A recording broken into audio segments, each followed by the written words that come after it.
The sound of children's laughter turned cruel can break a mother's heart in an instant. Claire Maddox learned this truth on a dust-choked street in Red Haven, watching her 5-year-old daughter crumble under words sharper than any blade. "Your daddy didn't want you. That's why he's dead." But before Claire could move, before rage could overtake her grief, a shadow fell across her child. A cowboy with sun-weathered hands and eyes like storm clouds knelt in the dirt beside Rosie. What he said next would change 3 lives forever.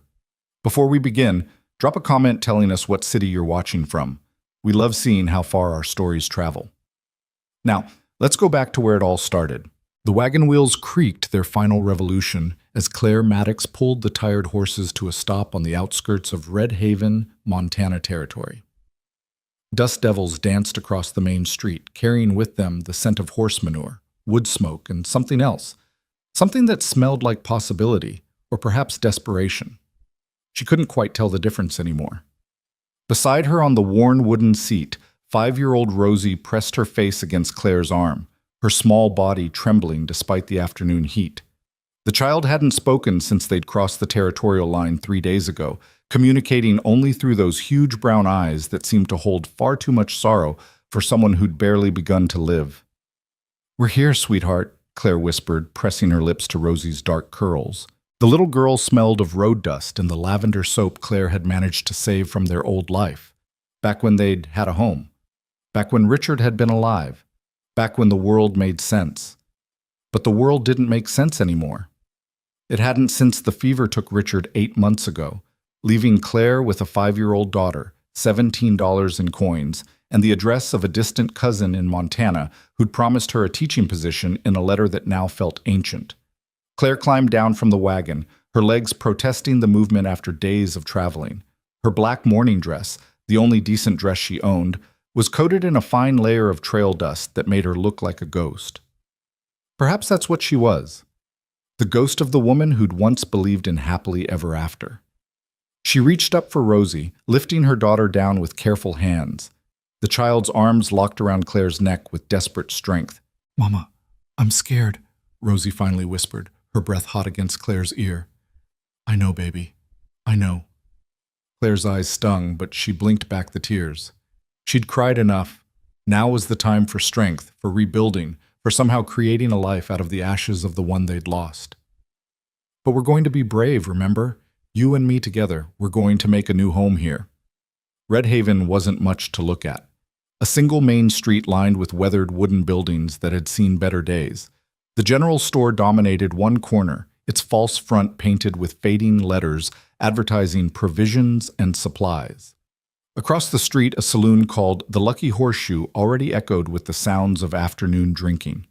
A church steeple rose at the far end of town, white paint peeling in the harsh Montana sun. But there were gardens. Claire noticed them immediately, small patches of determined green defying the harsh landscape. Where there were gardens, there were women. Where there were women, there might be kindness. Or at least, that's what Claire hoped. She tied the horses to the hitching post outside the general store and took Rosie's hand. "We need to get some supplies before we find Cousin Margaret's place. Can you be a big girl and help Mama?" Rosie nodded, but her grip on Claire's hand tightened. The bell above the door jangled as they entered, and the dim interior offered blessed relief from the sun's glare. The store smelled of coffee, tobacco, and sawdust. Shelves lined the walls, packed with everything from canned goods to bolts of fabric. A pot-bellied stove dominated the center of the room, unlit in the summer heat, but clearly the heart of the establishment during winter months. Behind the counter, a woman with iron-gray hair looked up from her ledger. Her sharp eyes took in Claire's morning dress, Rosie's too thin frame, and the desperation Claire tried so hard to hide. "Help you?" the woman asked, her voice neither warm nor cold, just practical.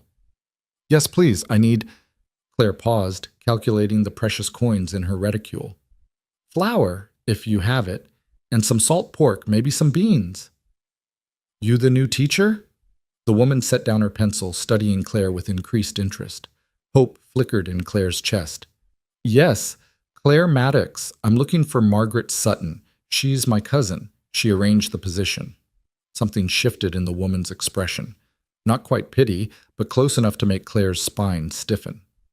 "Margaret passed 3 weeks ago." Influenza swept through town in June. Took 6 people with it. The words hit Claire like a physical blow. She felt the room tilt, felt Rosie's hand slip from her grasp as her vision tunneled. 3 weeks. They'd traveled all this way, spent their last dollars on supplies for the journey, and Margaret had been dead for 3 weeks. Mama? Rosie's voice cut through the roaring in Claire's ears. Claire forced herself to breathe, to focus. She couldn't fall apart. Not here. Not now. I see. Thank you for telling me. Her voice sounded strange, distant. Is the teaching position still available? The woman's face softened slightly. That's town council business. But seeing as you've come all this way, I'm Susan Hartley. My husband's on the council. School doesn't start for another month, but we do need a teacher. Previous one married a rancher and moved out to his spread. I'm qualified, Claire said quickly. I taught in St. Louis for 2 years before my marriage. I have references. We'll need more than references out here, Susan interrupted, but not unkindly. The job comes with a room at the schoolhouse. Small, but it's got a stove and a bed. Pays not much, but it's steady. You'd need to prove yourself to the council, though. They meet Friday. Friday, 3 days away. Claire had $17. Maybe less after she bought supplies. I understand. Where might I find lodging until then? Susan pursed her lips, considering. Mrs. Patterson runs a boarding house on Oak Street. Clean rooms, decent rates, or there's... The bell above the door jangled violently as 3 boys tumbled into the store, laughing and shoving each other. They looked to be around 8 or 9 years old, dressed in dusty clothes that marked them as ranch kids. The tallest one, a freckled boy with red hair, stopped short when he spotted Rosie hiding behind Claire's skirts. Who are you? He demanded, his tone more curious than hostile. Before Claire could answer, Rosie stepped out slightly, her chin lifting with a bravery that made Claire's heart ache. I'm Rosie. You knew? The red-haired boy asked. Yes, we just arrived. Where's your pa? Another boy asked, this one stocky with a gap-toothed grin. Rosie's face crumpled slightly. He died. The words hung in the air for a moment. Claire moved to pull Rosie back, to protect her from whatever was coming, but she was too slow. So you ain't got no father? The third boy, smaller, with mean eyes, piped up. My ma says girls without fathers are cursed, says their ma's probably did something bad and God punished them. That's enough, Susan snapped from behind the counter, but the damage was done. Is that why your pa died? The red-haired boy pressed, emboldened by his friend's cruelty. Did your ma do something bad? No, Rosie's voice cracked. My mama's good. My papa was good. Then why ain't he here? The mean-eyed boy taunted. My pa says only weak men die and leave their families. Guess your pa was weak. Stop it! Rosie's voice rose to a near shriek, tears streaming down her face. You're mean! You're all mean! Claire finally found her voice, her hands shaking with rage as she reached for her daughter. How dare you speak to her that way? She's a child who's lost her father. Have you no decency? But the boys just laughed, the sound high and cruel, the way only children's laughter can be when they've found a target for their thoughtless viciousness. Rosie's got no papa! Rosie's got no papa! They chanted, dancing around as Rosie sobbed. Get out! Susan shouted, coming around the counter. You boys get out of my store right now, or I'll tell your mothers what you've done. But they were already backing toward the door, still laughing. The red-haired boy turned back just before leaving. Guess nobody wanted you, Rosie. That's why you're here all alone. The door slammed behind them, but their laughter echoed from the street. Rosie collapsed against Claire, her small body racked with sobs. Claire knelt in the sawdust, gathering her daughter into her arms, her own tears finally breaking free. 8 months of holding strong, of being the steady one, of swallowing her grief so Rosie wouldn't see. It all crumbled in the face of her child's pain. Hush, baby, hush now. They're just cruel, ignorant boys. They don't know anything about us, about your papa. But Mama, Rosie wailed, her face pressed against Claire's shoulder. Papa's really gone. He's really not coming back. And now we don't have a home, and those boys said, they were wrong, Claire said fiercely, pulling back to cup Rosie's tear-stained face in her hands. Your papa loved you more than anything in this world. He didn't want to leave us. Sometimes God takes people we love, and it's not fair and it's not a punishment. It just happens. But even as she said the words, Claire wondered if she believed them herself. Some nights, in the darkness of whatever barn or way station they'd sheltered in, she'd wondered if this was punishment. If Richard had died because she'd been too proud, too stubborn, too something. Susan appeared beside them with a handkerchief. "I'm sorry, Mrs. Maddox. Those boys should know better. I'll speak to their mothers." Claire took the handkerchief, wiping Rosie's face with gentle hands. "Thank you, but I suspect it won't change anything. Children can be cruel." "Some adults, too," Susan muttered, then seemed to catch herself. "Look, about that room at the schoolhouse. I can't make it official until the council meets, but I don't see why you couldn't stay there starting tonight. Keys hanging in the town office. I'll send my boy to show you the way after you've had a chance to settle." It was more kindness than Claire had expected, and it threatened to undo her completely. "That's very generous, Mrs. Hartley." "Susan, and it's just practical. Can't have you spending money on lodging when the room's sitting empty." But there was warmth in her eyes that belied the practical words. Claire managed a shaky smile and turned back to Rosie, who had quieted to hiccuping sniffles. "Come on, sweetheart. Let's get our supplies and—" The door opened again, the bells jangle making them all tense. Claire instinctively pulled Rosie closer, prepared to face those boys again if necessary. But it wasn't the boys. The man who entered had to duck slightly to clear the doorframe. He was tall, well over 6 feet, with broad shoulders that came from years of hard work rather than any softness. His clothes marked him as a rancher: worn denim pants, a faded blue shirt with the sleeves rolled up to reveal forearms tanned dark by the sun, and a black hat that had seen better days. His face was weathered, probably putting him somewhere in his early 30s, with the kind of lines around his eyes that came from squinting against harsh sun and harsher winds. But it was his eyes that caught Claire's attention, a startling gray blue, like storm clouds over mountains. They swept the store, taking in the scene: Susan's protective stance, Claire kneeling in the sawdust with her sobbing child, the handkerchief clutched in her hand. "Susan," he said, his voice a low rumble. "I need—" He stopped, his gaze settling on Rosie. "What happened?" "Some boys being cruel, Cole," Susan said, her tone sharp. "Nothing that concerns you." But Cole, if that was his name, didn't move toward the counter. Instead, he stood there, his eyes still on Rosie, and something in his expression shifted. It wasn't pity, exactly. It was something deeper, something that looked almost like recognition.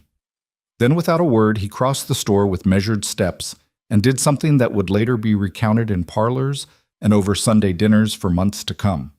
He knelt in the sawdust beside them. Not in front of Claire. That would have been presumptuous. Not hovering over them. That would have been intimidating.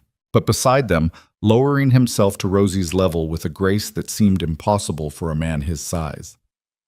"Hey there," he said softly, his voice pitched just for Rosie. "I'm Cole. What's your name?" Rosie peeked out from Claire's embrace, her eyes red and swollen. Rosie. That's a pretty name. Like a flower." Cole reached up and removed his hat, holding it in his large hands. His dark hair was slightly too long, curling at the collar. "I heard those boys saying some mean things to you." Rosie's lower lip trembled. "They said I don't have a papa. They said—" She couldn't finish, dissolving into fresh tears. Cole's jaw tightened, but when he spoke again, his voice remained gentle. "Well, I don't know who those boys think they are, but they're wrong about something important." "What?" Rosie whispered. "They said you're alone." Cole glanced up at Claire, and she saw a question in his eyes. Permission, maybe, or just acknowledgement that he was overstepping. But there was something so genuine in his expression that Claire found herself nodding slightly. Cole turned back to Rosie. "You're not alone. You've got your mama, who I can tell loves you more than anything in this world.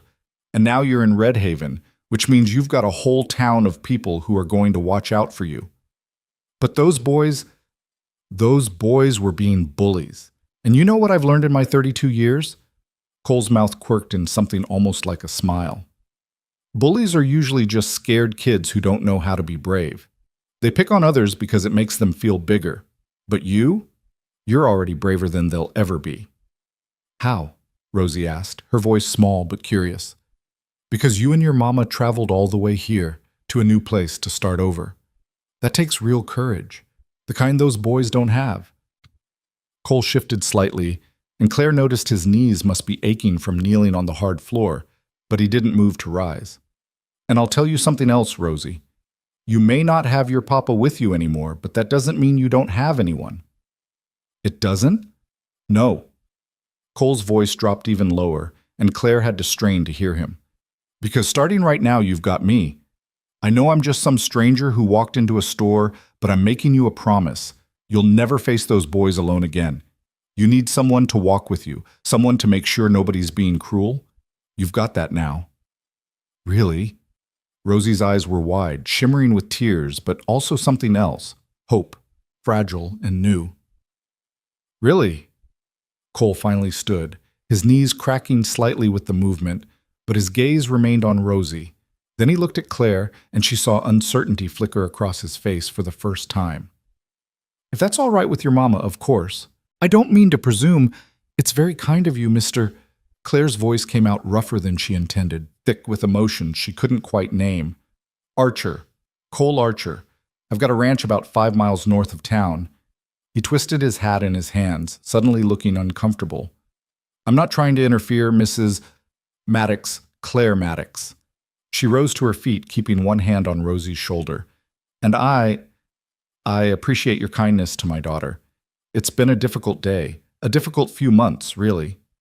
Something passed between them, a moment of understanding that needed no words.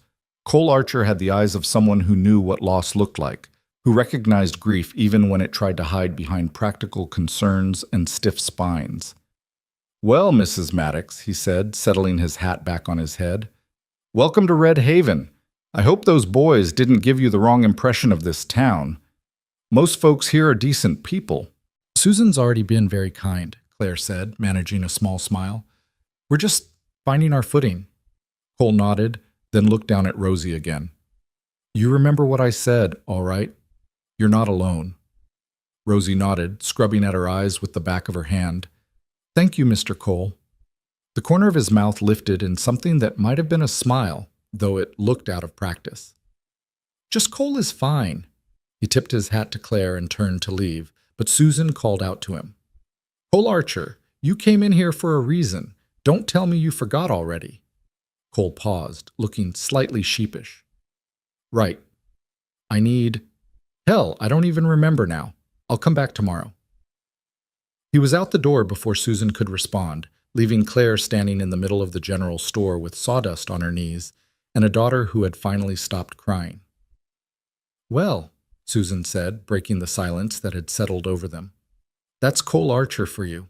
He seems kind, Claire ventured, not sure what else to say about the strange encounter. He is. Susan moved back behind the counter, pulling out her ledger again.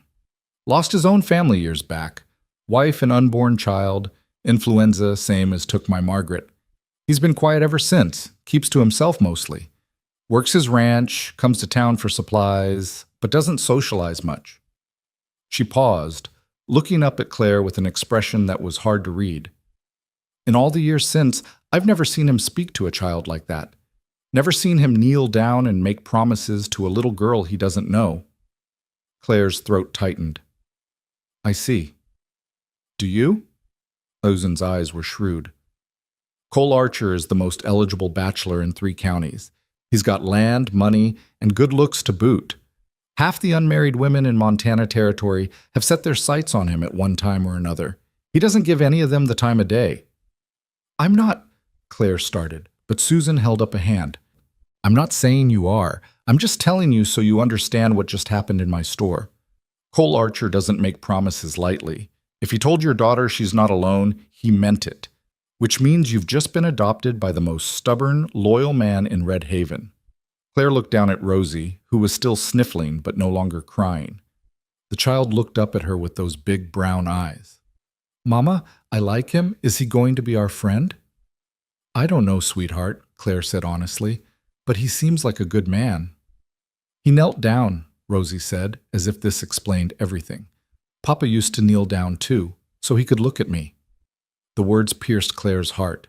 Richard had always done that, gotten down to Rosie's level when he spoke to her, never talked down to her from his adult height. It was one of the 1,000 small things that made him a good father, and seeing a stranger do the same thing brought back a wave of grief so powerful it nearly knocked Claire off her feet. "Yes," she managed. "He did." Susan cleared her throat, breaking the moment. "Let's get you those supplies, shall we?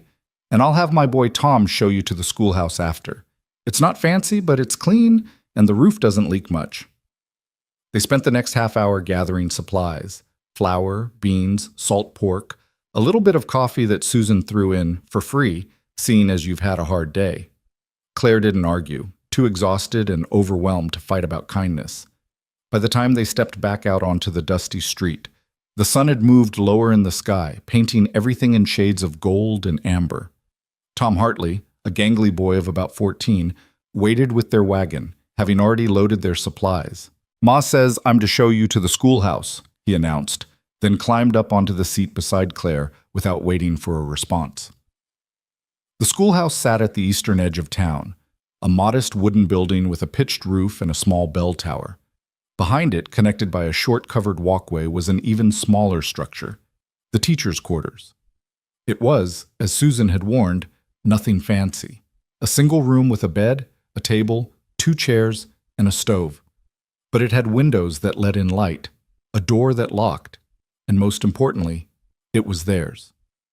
"School starts first Monday in September," Tom said, hovering in the doorway as Claire and Rosie surveyed their new home. "Ma says you'll need to meet with the council on Friday to make it official, but she figures they'll approve you. We haven't had applications from anyone else, and the kids need teaching." "Thank you, Tom. Please thank your mother again for us." The boy nodded and disappeared, leaving Claire and Rosie alone in the tiny room that was now their entire world. Rosie moved to the window, pressing her hands against the glass. "Mama, look! You can see the mountains from here." Claire joined her, wrapping her arms around her daughter from behind. The mountains rose in the distance, purple and majestic against the darkening sky. They were beautiful and terrible, a reminder of how far they were from everything they'd known, how completely their lives had changed. "Yes, baby, we can see the mountains." "Do you think Papa can see them too, from heaven?" Claire's eyes burned. "I think your Papa can see everything, and I think he's watching over us, making sure we're safe." "Like Mr. Cole?" The question caught Claire off guard. "What do you mean?" Rosie turned in her arms, her small face serious. "Mr. Cole said we weren't alone, that he'd watch out for us. Maybe Papa sent him." It was the kind of magical thinking only a 5-year-old could manage, the belief that her dead father could somehow send a stranger to protect them. Claire should correct it, should gently explain that's not how the world worked. But looking into her daughter's eyes, still red from crying but now holding a glimmer of comfort, Claire couldn't bring herself to shatter that small hope. "Maybe he did, sweetheart. Maybe he did." They spent the evening unpacking their meager belongings and making the small room as homelike as possible. Claire hung the curtains she'd brought from their old life, a small luxury, but one she couldn't bear to leave behind. Rosie arranged her few toys on the windowsill. A rag doll that had been her mother's, a wooden horse Richard had carved, and a smooth river stone she'd found on their journey and declared her lucky rock. As darkness fell, Claire lit the lamp and made a simple dinner of beans and salt pork. They ate at the small table, exhaustion making even chewing feel like work. "Mama?" Rosie said around a mouthful of beans. "Do you think those boys will be mean again?" Claire set down her fork, considering her words carefully. "I don't know, sweetheart. Some people are kind and some people are cruel. But you know what your papa always said about bullies? That they're more scared than the people they pick on?" "That's right." Claire reached across the table to touch Rosie's cheek. "And you were so brave today. Even when they were being mean, you stood up for yourself. You told them your papa was good. That took courage. But then I cried. Crying isn't weakness, Rosie. Crying is just feeling things deeply. And there's nothing wrong with feeling things." Claire paused. "Though I'll admit, I was about ready to take a switch to those boys myself." Rosie giggled, the first real laugh Claire had heard from her in days, and the sound was like medicine. After dinner, Claire helped Rosie into her nightgown and tucked her into the bed they'd be sharing. The child's eyes were already drooping with exhaustion. Mama? Yes, baby? I'm glad Mr. Cole was there today. Even though those boys were mean, he made it better. Claire brushed Rosie's hair back from her forehead, pressing a kiss there. Me too, sweetheart. Sleep now.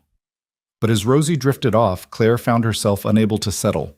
She moved to the window, looking out at the darkened town. A few lights still glowed in windows, families settling in for the night, lives continuing in their normal patterns. She thought about Cole Archer kneeling in the sawdust, speaking to her daughter with such gentleness, the way his eyes had held both strength and sorrow, the promise he'd made so easily, as if vowing to protect a stranger's child was the most natural thing in the world. Lost his own family, Susan had said. Wife and unborn child. Claire understood that loss in a way she wished she didn't. The way grief carved holes in you that never quite filled in, just became part of your landscape. The way you learned to walk around them, to function despite them, but they never truly healed. What would make a man who'd lost everything reach out to protect someone else's child? Was it kindness, loneliness, or was Rosie right in her childish way? Was this somehow the universe's attempt at balance, putting broken people in each other's paths so they might help each other survive? Claire didn't know. But as she finally climbed into bed beside her sleeping daughter, pulling Rosie close and listening to the soft sound of her breathing, she allowed herself a small measure of gratitude. They'd arrived in Red Haven with nothing but desperation and $17. They'd been met with cruelty from children and the death of their only contact, but they'd also found a roof over their heads, a job possibility, and the promise of a stranger who'd knelt in the dirt and told her daughter she wasn't alone. It wasn't much, but right now, exhausted and grief-worn and terrified of what tomorrow would bring, it was enough. Outside, the Montana night settled over Red Haven, bringing with it the promise of another day. Another chance. Another small step forward in building a life from ruins. And somewhere on a ranch 5 miles north, a man named Cole Archer lay awake, thinking about a little girl with tear-stained cheeks and a mother with eyes that held the same grief he saw in his mirror every morning. He'd made a promise today. Cole Archer didn't make promises lightly, which meant his quiet, solitary life had just become infinitely more complicated. But as he finally drifted off to sleep, Cole discovered he didn't mind as much as he should. The morning sun filtered through the thin curtains, painting stripes of gold across the wooden floor. Claire woke to the sound of birdsong and, for one disoriented moment, forgot where she was. Then Rosie stirred beside her, and reality came flooding back. Red Haven, the schoolhouse, the cruel boys, and a stranger's unexpected kindness. She rose quietly, letting Rosie sleep a while longer. The stove needed stoking, and there was coffee to make. Simple tasks, the kind that kept grief at bay if you focused on them hard enough. As she worked, her mind kept returning to Cole Archer, the way he'd moved across that store with such purpose, the ease with which he'd lowered himself to Rosie's level, as if comforting frightened children was something he did every day. But Susan's words haunted her. In all the years since, I've never seen him speak to a child like that. Claire poured water into the kettle, her hands steady despite the confusion churning inside her. She couldn't afford distractions. Not romantic notions about handsome cowboys, not hopes for anything beyond survival. She had a daughter to raise, a teaching position to secure, and a life to rebuild from nothing. The coffee was just beginning to boil when a knock sounded at the door. Claire's heart jumped. It was barely past dawn.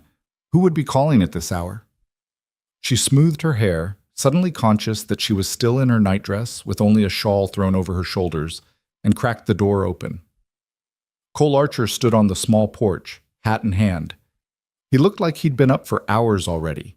His clothes were fresh but dusty, and there was a smudge of dirt on his jaw that suggested morning chores. "Mr. Archer," Claire said, her voice coming out more breathless than she intended. "It's quite early." "I know. I apologize." He shifted his weight, looking uncomfortable. "I wanted to catch you before, well, I brought something." He gestured to the porch, where Claire now noticed a wooden crate sitting by the door. "Thought you might could use some supplies. Fresh eggs, some vegetables from my garden, a bit of butter. Ranch always produces more than I can use." Claire stared at the crate, then back at Cole. "That's very generous, but I can't accept—" "It's not charity," Cole interrupted, his voice gentle but firm. "It's neighbors helping neighbors. Susan mentioned you'd be meeting with the council Friday, that you didn't have much to tide you over till then. This is just how folks do things out here. Mama? Rosie's voice drifted from inside. Who's there? Before Claire could answer, Rosie appeared at her side, rubbing sleep from her eyes. Then she saw Cole and her face transformed, breaking into the first genuine smile Claire had seen in weeks. Mr. Cole, you came back! Cole's expression softened in a way that made Claire's chest ache. Morning, Rosie.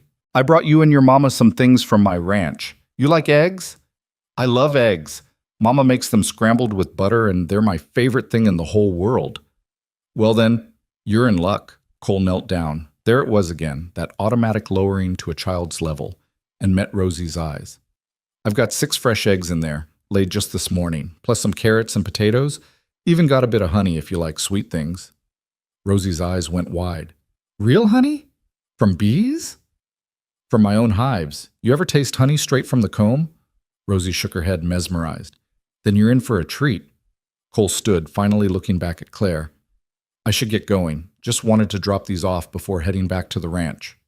Wait, Claire said, the word escaping before she could think better of it.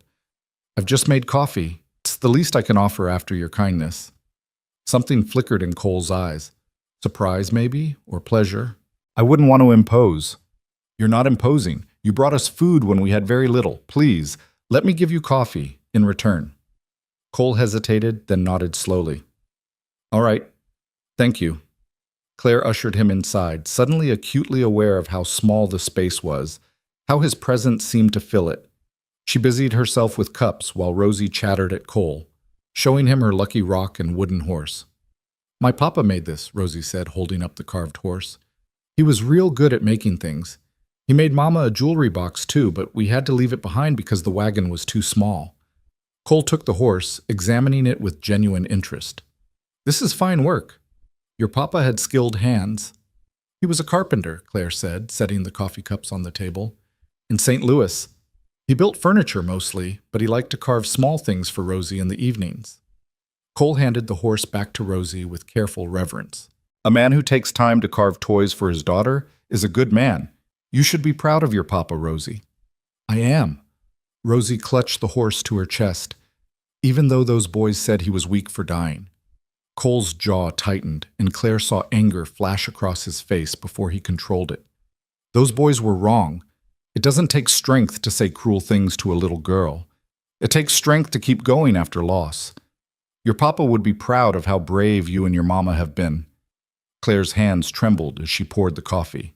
She hadn't expected this, hadn't expected Cole Archer to show up at dawn, hadn't expected him to speak to Rosie with such gentle certainty, hadn't expected the way his words could lance the wound of grief just enough to let some of the poison out. Sugar? She asked, her voice rough. Black's fine. Thank you. They sat at the small table while Rosie played on the floor with her toys. The coffee was too hot to drink yet, but Claire wrapped her hands around the cup, grateful for something to do with them. Susan told me about Margaret Sutton, Cole said quietly. I'm sorry for your loss, and sorry you traveled all this way to find that door closed. Life rarely goes as planned, Claire said, the words coming out more bitter than she intended. We learn to adapt. That we do. Cole's eyes held understanding that came from experience rather than platitude. Still doesn't make it easy. A comfortable silence settled between them, broken only by Rosie's soft humming as she played. It should have been awkward, sharing coffee with a stranger in her nightdress and shawl in this tiny room that held all their worldly possessions. But somehow it wasn't. Can I ask you something? Claire finally said. Why did you really come here this morning? And please don't say it's just how neighbors do things out here. Cole took a long drink of his coffee, considering his words. When he spoke, his voice was honest in a way that surprised her. Because I made a promise to your daughter yesterday. I told her she wasn't alone, that she'd never have to face those boys by herself. And I meant it. He paused. I know what it's like to be alone, Mrs. Maddox, to lose everything and have to figure out how to keep breathing when every part of you wants to stop. I wouldn't wish that on anyone, especially not a child. Susan told me about your wife. I'm sorry. Sarah. Cole said the name like it still hurt, even after all these years. She died 5 years ago, along with our baby. I was away checking fence lines when the fever hit. By the time I got home, he stopped, his hands tightening around the cup. Well, it doesn't matter now. It does matter, Claire said softly. Grief always matters. Just because time passes doesn't mean the loss becomes less real. Their eyes met, and in that moment, Claire felt something shift. It was recognition, she realized, the kind that only comes when one grieving person truly sees another. Your husband, Cole said. How long? 8 months? Fever took him too, along with half our neighborhood. I tried to save him, sat by his bed for days, forcing water and medicine down his throat. But nothing worked. Claire's voice dropped to barely above a whisper. The worst part was telling Rosie.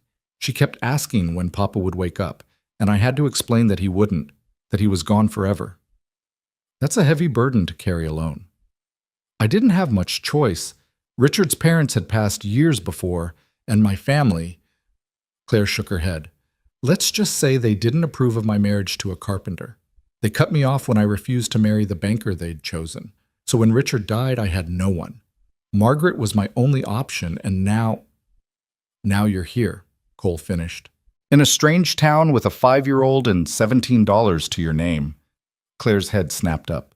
How did you— Susan mentioned you were counting coins carefully when buying supplies, and I've been around enough to know what desperation looks like. Cole held up a hand before she could protest. I'm not judging, I'm just saying I understand why you can't afford pride right now. Is that what the food was about? Charity for the desperate widow? No. Cole's voice was firm. It's about making sure a woman and child don't go hungry when I've got more than I need. There's a difference between charity and community, Mrs. Maddox. Out here, we take care of our own. And whether you've been here 1 day or 20 years, you're part of Red Haven now. Claire wanted to argue, wanted to maintain the pride that was all she had left. But looking at her daughter playing on the floor, at the crate of food that would stretch their meager supplies, at this man who had no reason to care about them except basic human decency, she couldn't. Thank you, she said instead. Truly, your kindness means more than you know. Cole nodded, draining the last of his coffee and standing. I should get back. Ranch doesn't run itself. He paused at the door, then turned back. The town social is next Saturday. Nothing fancy, just folks gathering in the church hall, some music and dancing, food. You and Rosie should come. Good way to meet people. I don't know if— Those boys will be there, Cole said, his eyes serious. And their parents. Good opportunity to show them that Rosie isn't someone they can push around, that she's got people who care about her. Claire understood what he was really saying, that his presence would send a message, that Cole Archer watching out for them meant something in this town.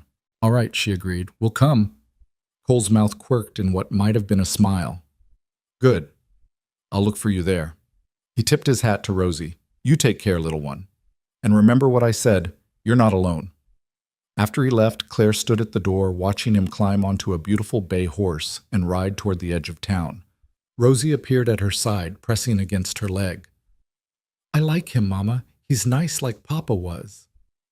The words were innocent, but they struck Claire like a physical blow. Because Rosie was right. There was something about Cole Archer that reminded her of Richard, not in looks or manner, but in the quiet steadiness, the way he listened more than he talked, the gentleness that masked an iron core of strength, and that terrified her.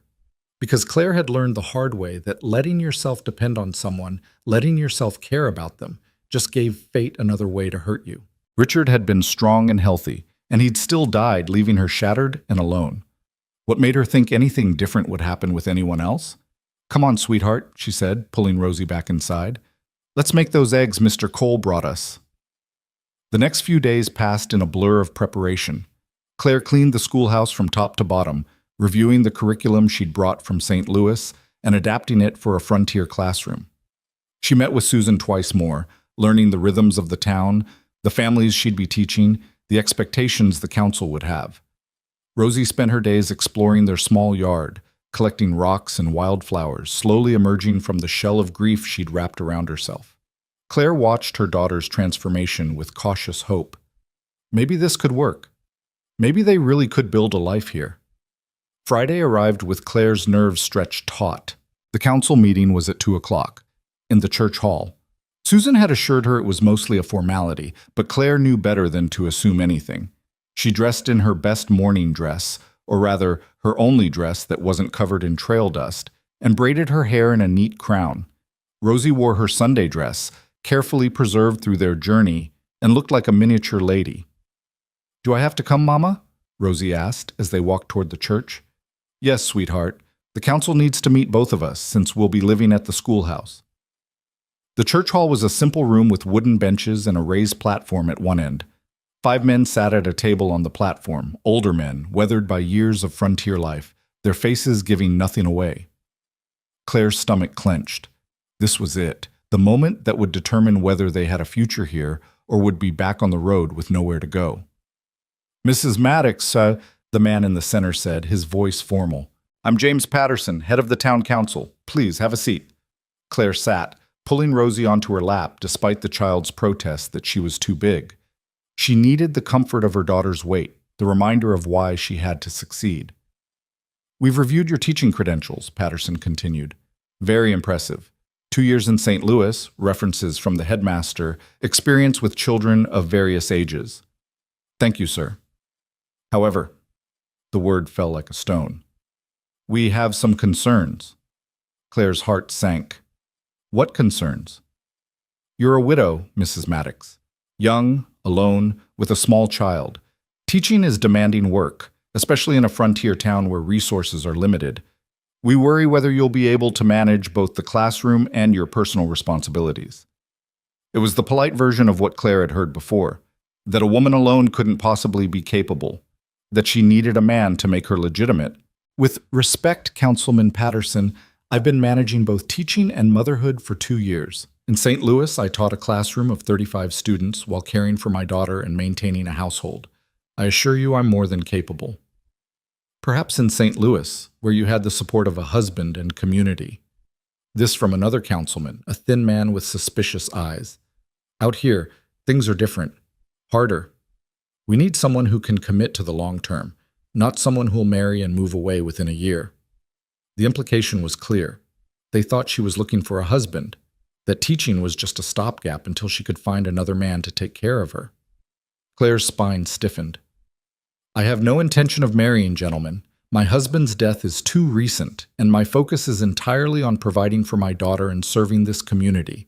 You have my word that I will fulfill my commitment to Red Haven's children for as long as you'll have me." The councilmen exchanged glances.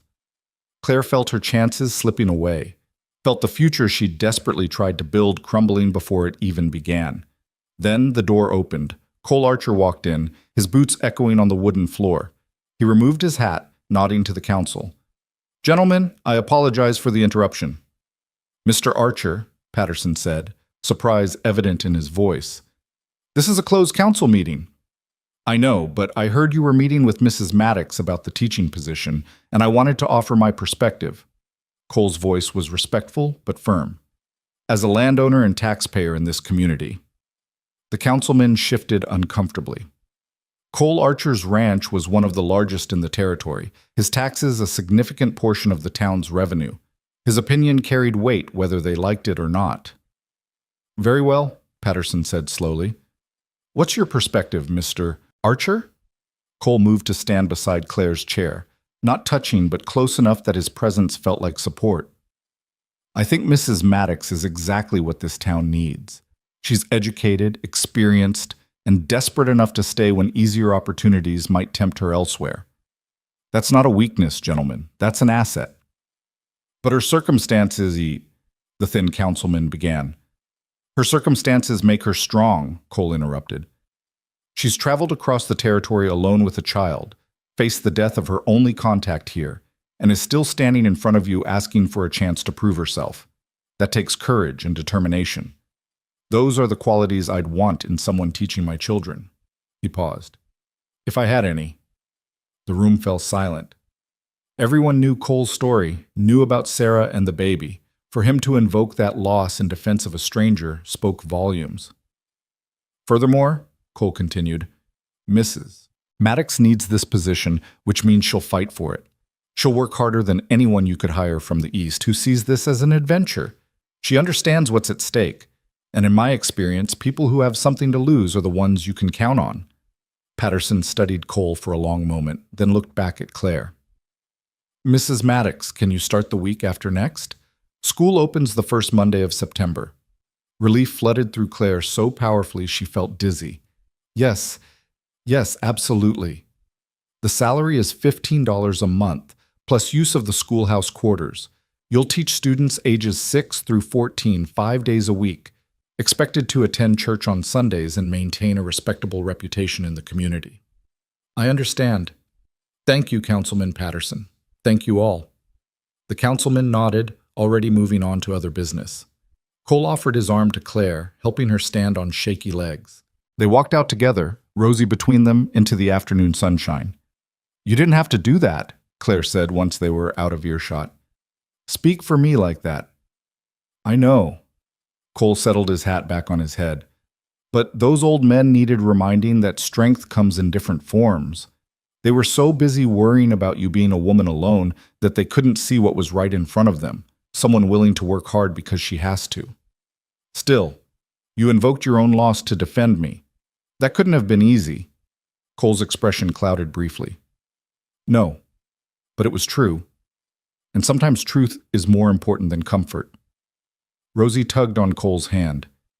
Mr. Cole, does this mean we get to stay? That I can go to school here? Cole knelt down, that gesture again, so natural it seemed unconscious.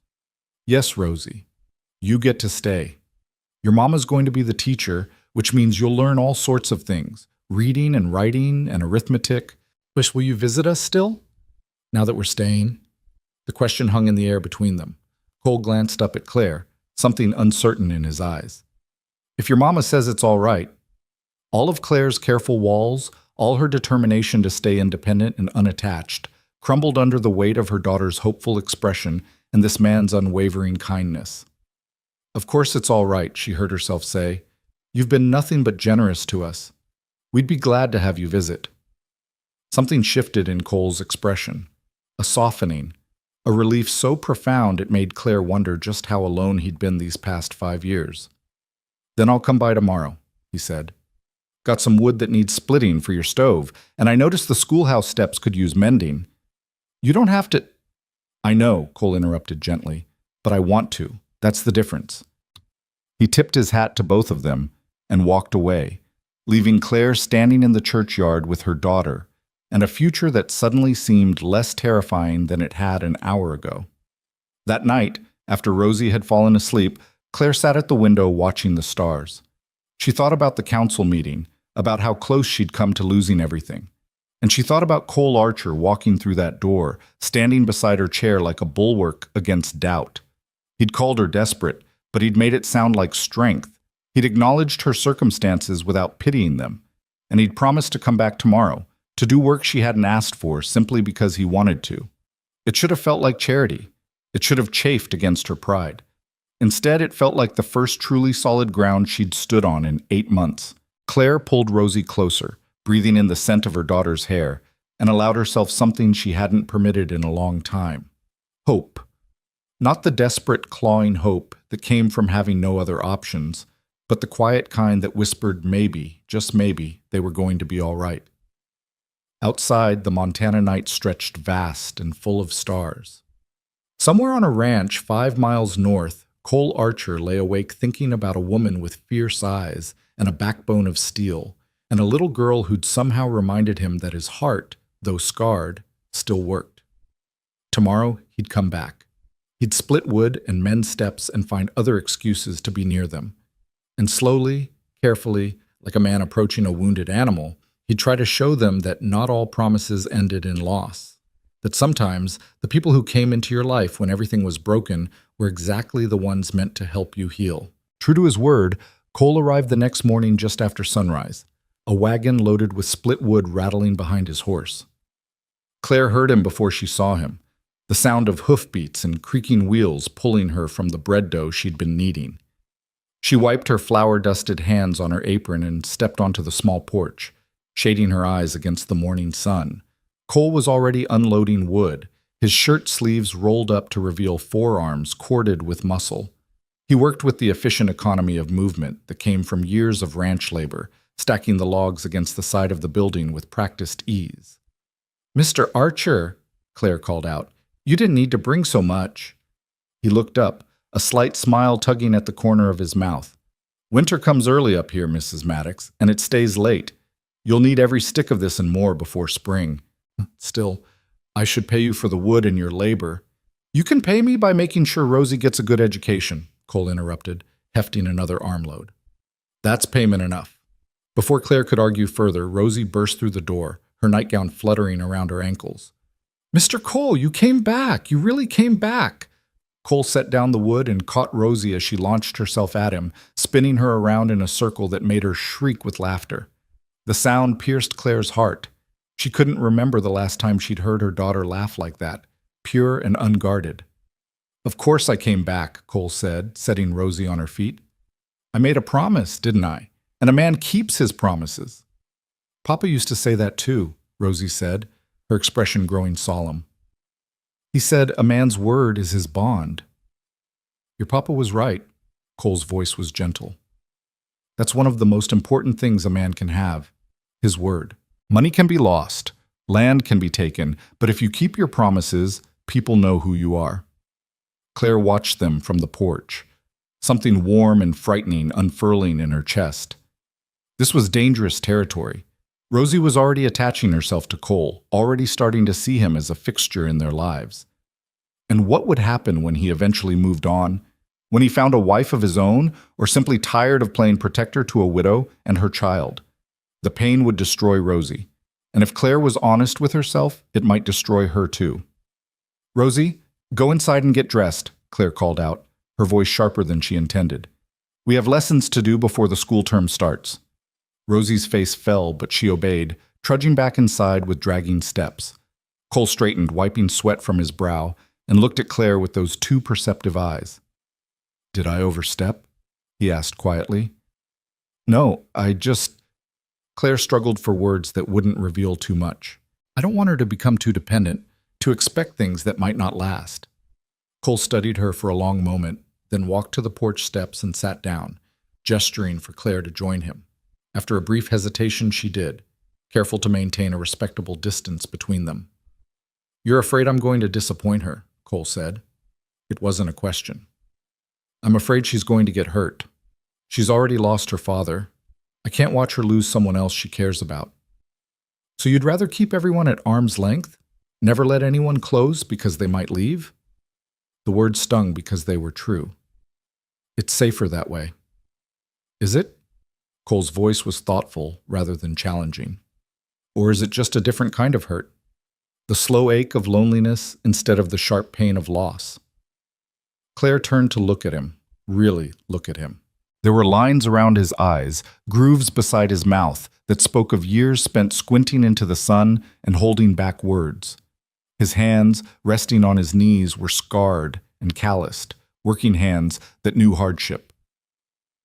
"You've been alone for 5 years," she said softly. "You tell me which kind of hurt is easier to bear." Something flickered across Cole's face. Pain, recognition, maybe respect for her directness. "Neither one is easy, but at least loneliness is predictable. You know what you're getting. Loss." He shook his head. "Loss tears you apart in ways you can't prepare for." "Then why are you here? Why risk caring about us if you know how badly it can end?" Cole was quiet for so long Claire thought he wouldn't answer. When he finally spoke, his voice was raw with honesty. "Because 5 years of being safe hasn't made me happy. It's just made me numb. And when I saw Rosie crying in that store, something in me woke up. Something I thought died with Sarah." He turned to face Claire fully. "I'm not trying to replace your husband, and I'm not trying to be Rosie's father. I'm just trying to be a friend to 2 people who look like they could use one. And when you get tired of being a friend, when the novelty wears off and you realize that a widow and child come with complications you didn't sign up for, then I guess you'll have been right to be cautious." Cole stood, brushing dust from his pants. "But I don't think that's going to happen. I don't make promises I can't keep, Mrs. Maddox. And I promised Rosie she wasn't alone. That means I'm in this for however long you'll let me be." He returned to unloading wood, ending the conversation as definitively as if he'd closed a door. Claire sat on the steps a moment longer, her thoughts churning. Part of her wanted to send him away, to protect Rosie, and herself, from the inevitable pain of attachment. But another part, a part she'd been trying to silence since Richard died, whispered that maybe Cole Archer was exactly what they needed. The week passed in a rhythm that felt almost normal. Cole came each morning finding tasks that needed doing, mending the schoolhouse steps as promised, fixing a loose shutter, replacing worn boards in the floor. He worked with quiet competence, never asking for thanks or payment, simply doing what needed to be done. And slowly, despite her best efforts, Claire found her defenses crumbling. It started with small things. The way Cole always brought something when he visited. Fresh vegetables from his garden, a jar of preserves, once a book he thought Rosie might enjoy. The way he listened when Claire talked about her lesson plans, offering thoughtful suggestions from his own childhood education. The way he never presumed, never pushed, simply existed in their orbit like a steady moon. Rosie bloomed under his attention like a flower finally given water. She chattered to him constantly, showing him every rock she found, every flower she picked, every drawing she made. And Cole received each offering with the same serious attention he'd give to important ranch business, examining rocks for their unique qualities and discussing the finer points of wildflower identification. "You're good with her," Claire said one afternoon, watching Cole and Rosie build a fort out of firewood in the yard. Cole glanced up, surprise crossing his face. "She's easy to be good with. Smart as a whip, that one. You've done well raising her." "I had help. Richard was—" Claire's voice caught. She still couldn't say his name without feeling the knife twist. "He was a wonderful father." "I'm sure he was." Cole carefully balanced another log on Rosie's growing structure. "A man who carves toys for his daughter and teaches her that promises matter? That's the kind of father every child deserves." "Did you have a good father?" The question seemed to catch Cole off guard. He sat back on his heels, considering. "I had a hard father, fair, but hard. He believed in work and duty above all else. Love was something you showed through action, not words." A shadow crossed his face. "When I married Sarah, he said I was too soft with her, that I'd regret treating a wife like she was made of glass." "Did you regret it?" "Not for a single day." Cole's voice was fierce. "Sarah deserved to be cherished. She deserved to know she was loved every moment we had together. And when she died, at least I knew I'd given her that. No regrets about things left unsaid." Claire felt tears prick her eyes. "Richard and I fought the morning he got sick. Something stupid about money, about whether we could afford new shoes for Rosie. He wanted to buy them. I said we should wait. We went to bed angry." She wiped at her eyes roughly. "That was the last real conversation we had. The next morning, he woke up with fever, and 2 weeks later, he was gone. So I do have regrets, Mr. Archer. I have so many regrets they could fill an ocean." Cole moved to sit beside her on the porch steps, not touching but close enough that she could feel his warmth. "You think that one argument defines your marriage? That it erases all the good days, all the love, all the life you built together?" "No, but it's what I remember.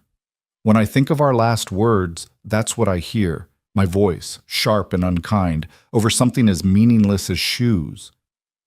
"Then remember something else." Cole's voice was gentle but insistent. "Remember the way he carved that horse for Rosie. Remember the jewelry box he made you. Remember that he loved you enough to marry you even when your family cut you off. Those are the things that matter, Mrs. Maddox, not one argument on one bad morning." "Claire," she heard herself say, "if we're going to be friends, you should call me Claire." Something warm flickered in Cole's eyes. "All right, Claire. And you should call me Cole, not Mr. Archer. Makes me feel like my father." A laugh bubbled up from Claire's chest, surprising them both. It felt rusty, out of practice, but real. "All right, Cole." Rosie's voice rang out from the yard. "Mama, Cole, come see. I finished the fort." They went to admire her handiwork, a precarious structure of logs that would likely collapse with the first strong wind, but represented hours of determined effort. Cole examined it with exaggerated seriousness, pointing out the strong foundation and clever use of available materials. "You've got builder's instincts," he told Rosie. "Your papa would be proud." Rosie beamed, then turned to Claire with sudden urgency. "Mama, can Cole come to the social with us tomorrow, please?" Claire's heart stuttered. The social. She'd been trying not to think about it, about walking into a room full of strangers who would judge her, about facing those cruel boys and their parents, about being on display as the new teacher and the tragic widow. "Sweetheart, Mr. Cole probably has his own plans." "Actually," Cole interrupted, "I was planning to go. Most of the town turns out for the socials. It's one of the few times we all get together." He looked at Claire, his expression carefully neutral. "I could meet you there, if you'd like. Safety and numbers and all that." Claire knew what he was really offering, his presence as protection, as a statement to the town that she and Rosie weren't alone. It should have felt presumptuous. Instead, it felt like rescue. "All right," she agreed. "We'd appreciate that." The next evening, Claire dressed with shaking hands. She'd washed and pressed her morning dress, still the only decent dress she owned, and braided her hair in a crown around her head. Rosie wore her Sunday dress, freshly cleaned, with her hair in ringlets that Claire had spent an hour coaxing with strips of rag. "You look beautiful, Mama," Rosie said, twirling in her own dress. "So do you, sweetheart." Claire forced a smile, trying to quiet the anxiety churning in her stomach. "Remember, we're going to be brave. We're going to hold our heads high and show everyone that we belong here." "Because Cole said we're not alone," Rosie said confidently. "We're part of Red Haven now." If only Claire could feel half as certain as her 5-year-old daughter. The church hall blazed with light and sound when they arrived. Lanterns hung from the rafters, casting warm golden light over the assembled crowd. Tables lined the walls, laden with food brought by every family in attendance. In one corner, a makeshift band tuned their instruments, a fiddle, a guitar, and someone's battered piano that had been dragged from the church sanctuary. Claire stood in the doorway with Rosie pressed against her side, suddenly paralyzed. So many people, so many eyes turning toward them, assessing, judging. "Mrs. Maddox!" Susan Hartley appeared through the crowd, her stern face softening into something almost welcoming. "You came. Good. Come meet some of the other families." Before Claire could respond, Susan had taken her arm and was propelling her into the room. The next few minutes passed in a blur of introductions. Ranchers and their wives, shopkeepers, the doctor, the minister, and his rather formidable wife. Claire smiled and nodded and tried to remember names, all while keeping one eye on Rosie. Her daughter had spotted a group of girls near her age and was hovering at the edge of their circle, clearly wanting to join but afraid of rejection. Claire's heart clenched. This was Rosie's chance to make friends, to find her place in this new town. But would the other children accept her? Or would they be as cruel as those boys in the store? "The new teacher, I hear," a woman's voice said, pulling Claire's attention back. The speaker was elegantly dressed, her hair arranged in elaborate curls that must have taken hours to create. Everything about her screamed money and status. "Margaret Sutton's cousin. Such a shame about Margaret." "Yes," Claire managed. "I was devastated to arrive and learn she'd passed." "Of course you were." The woman's smile didn't reach her eyes. "And now you're stuck here, a widow alone with a child. How difficult for you." There was something in her tone that set Claire's teeth on edge, a combination of false sympathy and barely concealed disdain. "I'm fortunate that the council was willing to give me the teaching position. Red Haven has been very welcoming." "Oh, I'm sure they have been." The woman's gaze swept over Claire's worn dress, her work-roughened hands. "Though I do wonder if a woman in your position is truly suited to teaching our children. The role requires a certain moral authority." Claire felt her face flush. "I assure you, ma'am, my credentials are Louise." Cole's voice cut through the tension like a knife. He appeared at Claire's elbow, his presence solid and reassuring. "Still spreading kindness and Christian charity, I see." The woman, Louise, turned her calculating gaze on Cole, and something predatory entered her expression. "Cole Archer, what a surprise to see you at a social event. You usually avoid these gatherings like they carry plague." "I make exceptions for special occasions." Cole's voice was polite but cool. "Claire, this is Louise Hartwell. Her husband owns the bank. Louise, this is Claire Maddox, our new teacher. We were just getting acquainted, Louise said, her smile sharpening. I was explaining to Mrs. Maddox the importance of maintaining proper standards in our community. I'm sure you were. Cole's tone made it clear what he thought of Louise's standards. If you'll excuse us, I believe I promised Mrs. Maddox a tour of the hall. He offered Claire his arm, and she took it gratefully, letting him guide her away from Louise's venomous presence. Once they were out of earshot, Claire let out a shaky breath. Thank you. I thought I was going to say something I'd regret. Louise Hartwell is the town's self-appointed moral guardian, Cole said, his voice dry. She's made it her life's work to judge everyone around her and find them wanting. Best to just ignore her. She seemed quite interested in you. Cole's expression darkened. She's been trying to get her hooks into me since Sarah died. Seems to think a widower with land needs a wife to manage him. He paused. I've made it very clear I'm not interested. Before Claire could respond, a commotion near the door drew their attention. The three boys from the store had arrived, trailing their parents. Claire recognized the red-haired boy immediately, and her spine stiffened. Those are the boys who were cruel to Rosie, she said quietly. Cole followed her gaze, his jaw tightening. The tall one is Tommy Brennan. His father owns the feed store. The stocky one is Pete Morrison, the blacksmith's son. And the little mean one is Billy Hartwell. Hartwell, as in Louise's son. Yes. Cole's voice was grim. The apple doesn't fall far from the tree.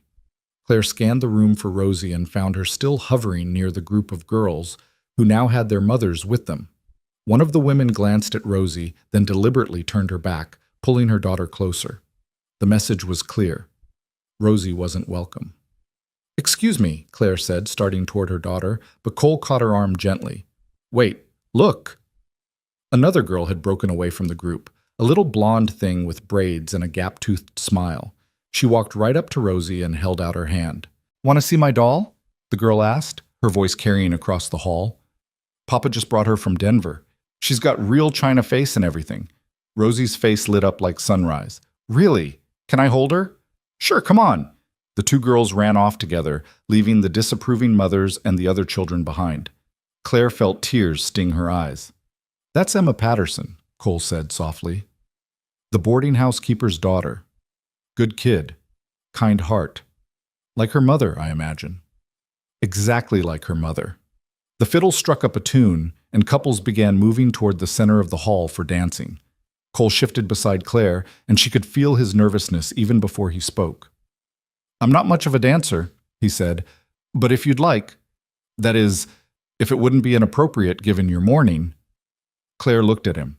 This man who'd shown up in her life like an answer to a prayer she hadn't known she was praying, who'd defended her to the council, brought food to her door, fixed her steps and made her daughter laugh, who was now standing before her looking terrified at the prospect of asking her to dance.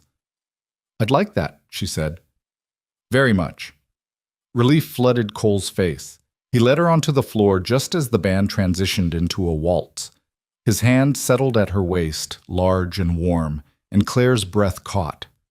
It had been so long since anyone had touched her like this. Respectfully, but intimately, the touch of a man who was aware of her as a woman. They began to move, and despite his protests about not being a good dancer, Cole was surprisingly competent. He led with quiet confidence, his steps sure even if they weren't fancy. You lied, Claire said, looking up at him. You danced just fine. Sarah taught me. A shadow crossed his face. She loved to dance, said it was one of the few times I'd let myself relax. Did you love her very much? More than I knew how to say. Cole's voice was rough. We only had 3 years together, but they were good years. She made me laugh, made me think about things beyond the ranch. When I lost her, he trailed off, his hand tightening slightly at Claire's waist. I thought that was it, that I'd had my chance at happiness, and it was gone. And now?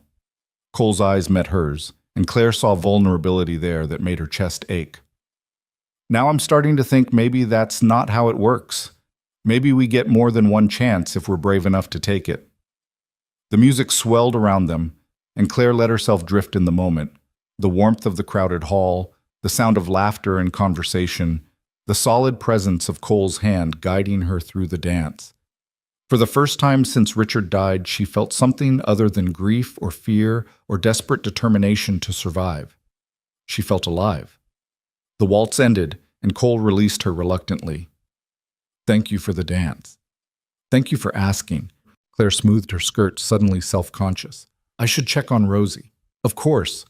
But before Claire could move away, Louise Hartwell materialized beside them, her smile bright and false. "Cole, I was hoping you'd dance with me. For old time's sake." Cole's expression shuddered. "I don't recall any old times between us, Louise." "Oh, don't be modest. We've known each other for years." Louise placed a proprietary hand on Cole's arm. "And I think it's time you rejoined society properly. Mourning is one thing, but 5 years is excessive." "Louise," Cole said, his voice dropping to something dangerous, "remove your hand from my arm, or I will remove it for you." Louise's eyes widened, then narrowed with fury. "How dare you speak to me that way? I'm only trying to help you, to bring you back into polite company instead of letting you waste your attention on—" She turned her venom on Claire. "On widow women who are clearly looking for their next meal ticket." The hall had gone quiet around them. Claire felt every eye in the room turn their direction, felt the weight of judgment and speculation. Her face burned with humiliation and rage. "That's enough." Cole's voice cut through the silence like a whip. "You owe Mrs. Maddox an apology." "I will do no such thing," Louise's voice rose shrilly. "Everyone can see what she's doing, throwing herself at you, using her child to gain sympathy, manipulating." "I said enough!" The crack of command in Cole's voice made several people flinch. Claire has done nothing but try to build a life here for herself and her daughter. She didn't ask for my help. She didn't seek my attention. And she sure as hell doesn't deserve your jealous, vindictive— "Cole, stop!" Claire placed a hand on his arm, feeling the tension coiled there. "It's all right." "It's not all right," Cole said, his eyes still fixed on Louise. "You don't get to talk to her that way. You don't get to make assumptions about her character or her intentions." "Why?" Louise demanded. "Why do you care so much what happens to some nobody widow from St. Louis? What is she to you?" The question hung in the air. Cole looked at Claire, and she saw the answer in his eyes before he spoke it. "She's under my protection," he said quietly. "Her and her daughter both. Which means anyone who insults her, anyone who hurts her or causes her trouble, will answer to me. Is that clear?" The hall erupted in whispers. Claire stood frozen, torn between gratitude for Cole's defense and mortification at being the center of such a scene. This was exactly what she'd feared, becoming the subject of gossip, being seen as a charity case or worse, a scheming widow trying to trap a wealthy rancher. Louise's face had gone red with fury and embarrassment. "You'll regret this, Cole Archer. Mark my words." She swept away, her husband hurrying after her, and slowly the conversations resumed around them. Cole turned to Claire, his expression stricken. "I'm sorry. I didn't mean to make things worse for you." "You didn't." Claire's voice shook slightly. "But you shouldn't have spoken for me like that. Now everyone will think—" "I don't care what they think." Cole's voice was fierce. "Louise Hartwell has needed someone to stand up to her for years. I'm only sorry I did it in a way that embarrassed you." "Mama?" Rosie appeared at Claire's side, her small face worried. Emma Patterson was right behind her. "Why was that lady yelling at you?" "It's nothing, sweetheart." Claire forced a smile, pulling Rosie close. Just adult conversation that got a little heated. But Rosie wasn't fooled. She looked between Claire and Cole, her expression wise beyond her years. "She was being mean to you, like those boys were mean to me." "Yes," Claire admitted. "She was. And Cole stood up for you." Rosie's voice was matter-of-fact. "Like he stood up for me. Because we're not alone." Cole knelt down, that gesture again, always that gesture, and met Rosie's eyes. "That's right. You and your mama are not alone. Not anymore." Rosie threw her arms around Cole's neck, and Claire saw his face transform, surprise melting into something that looked almost like joy. He hugged Rosie back, one large hand cradling her small head, and Claire had to look away before the tears threatening to spill could break free. This was dangerous. This was everything she'd tried to protect them from. But as she watched Cole with her daughter, As she remembered the way it felt to be in his arms during that dance, Claire realized something terrifying. It was already too late to protect her heart. Somewhere between the general store and this moment, between split wood and fixed steps and quiet conversations on the porch, she'd let Cole Archer past every defense she'd built. And God help her, she wasn't sure she wanted him to leave. The social ended with Claire and Rosie walking home under a canopy of stars, Cole riding slowly beside them on his horse. The night air carried the scent of pine and distant wood smoke, and despite the scene with Louise Hartwell, Claire felt something close to contentment settling over her shoulders like a warm shawl. "Emma invited me to come play at her house," Rosie announced, skipping between them. "Can I go, Mama? Please?" "We'll see, sweetheart. I need to meet her mother properly first." "Mrs. Patterson seemed kind," Cole offered. "Her boarding house is clean and respectable. Emma would be a good friend for Rosie." Claire glanced up at him, at the way moonlight carved shadows across his face. "Thank you for what you said tonight, even if it did cause a scene. I'm not sorry for defending you." Cole's voice was firm. "Though I am sorry if I made your position in town more difficult." "You didn't. Louise Hartwell would have found a reason to dislike me regardless." Claire paused, choosing her words carefully. "But when you said I was under your protection, people will talk, Cole. They'll assume things about our relationship. Let them talk." Cole reined his horse to a stop as they reached the schoolhouse. "I know the truth. You know the truth. That's what matters." "Is it? I'm the new teacher. I need the town's respect if I'm going to succeed here." Cole dismounted, moving to stand in front of Claire. In the moonlight, his eyes looked almost silver. "You'll earn their respect by being good at your job, not by tiptoeing around Louise Hartwell's jealousy. The people in this town worth knowing will judge you on your character, not on gossip." "And the people not worth knowing?" "They don't matter." Cole's voice softened. "Claire, I understand you're worried, but you can't live your life afraid of what small-minded people might think. Trust me, I've tried. It just makes you bitter." Rosie tugged on Claire's hand. "Mama, I'm tired. Can we go inside?" "Of course, sweetheart." Claire unlocked the door, then turned back to Cole. "Would you like to come in? I could make coffee." Something flickered across Cole's face. Hope, maybe, or surprise that she was asking. "I'd like that, thank you." Inside, Claire lit the lamps while Rosie changed into her nightgown. Cole sat at the small table, his large frame making the furniture seem even more modest than it was. But he looked comfortable, relaxed in a way Claire hadn't seen before. "This is a good space," he said, looking around. "Small, but you've made it homey." "We've done what we can." Claire filled the kettle and set it on the stove. "It's more than I dared hope for a few weeks ago." Rosie emerged in her nightgown, dragging her rag doll. She climbed onto the chair next to Cole without hesitation, leaning against his arm like it was the most natural thing in the world. "Tell me about your ranch," she demanded. "Do you have horses, cows, chickens?" Cole's mouth quirked in that almost smile. "I have all of those things. About 50 head of cattle, a dozen horses, and more chickens than I can count. Plus a goat who thinks she's a dog and follows me everywhere." Rosie giggled. "A goat that thinks she's a dog? That's silly." "Tell that to Matilda. She's very serious about her job as ranch dog." Cole's expression grew thoughtful. "You know, I could use some help gathering eggs. The chickens have been laying more than I can use, and it's a shame to let them go to waste. You think you might want to visit the ranch sometime? Help me with the chickens." Rosie's eyes went wide with excitement. "Really? I could come to your ranch?" "If your mama says it's all right." Cole looked at Claire, and she saw the question there, not just about visiting the ranch, but about everything. About whether she was willing to let him deeper into their lives, to risk the attachment that was already forming. Claire poured the coffee with hands that weren't quite steady. "I think that would be lovely. Rosie loves animals." "Then it's settled. How about tomorrow afternoon? I could bring the wagon, make it easier for you both." "Tomorrow's Sunday," Claire said. "We should be at church." "Then after church. I'll wait for you outside." Rosie bounced in her seat with excitement, and Claire couldn't help but smile at her daughter's joy. This was what she'd wanted, to see Rosie happy again, to see her excited about life instead of just surviving it, even if it meant risking their hearts. They talked late into the night, long after Rosie had fallen asleep curled up against Cole's side. Claire learned about his ranch, about the years of hard work building it from nothing, about his plans to expand the cattle operation. He asked about her teaching, about the curriculum she'd planned, about her hopes for the students. It was the kind of conversation Claire hadn't had since Richard died, easy and deep at the same time, ranging from the practical to the philosophical without effort.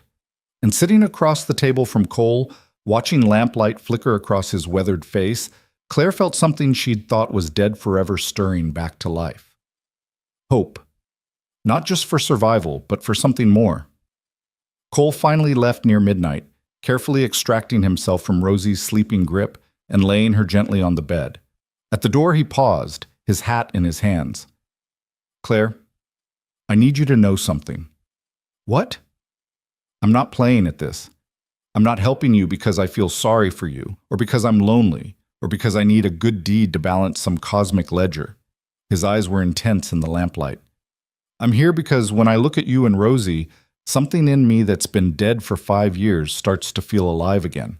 And I know that's probably too much honesty too soon, but I wanted you to know, so you can decide what you want to do about it." Claire's breath caught. "Cole, You don't have to say anything now. Just think about it." He settled his hat on his head. "I'll see you tomorrow after church."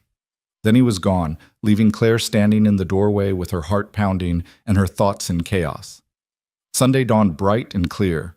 Claire dressed herself and Rosie in their Sunday best and walked to the white-steepled church at the end of town.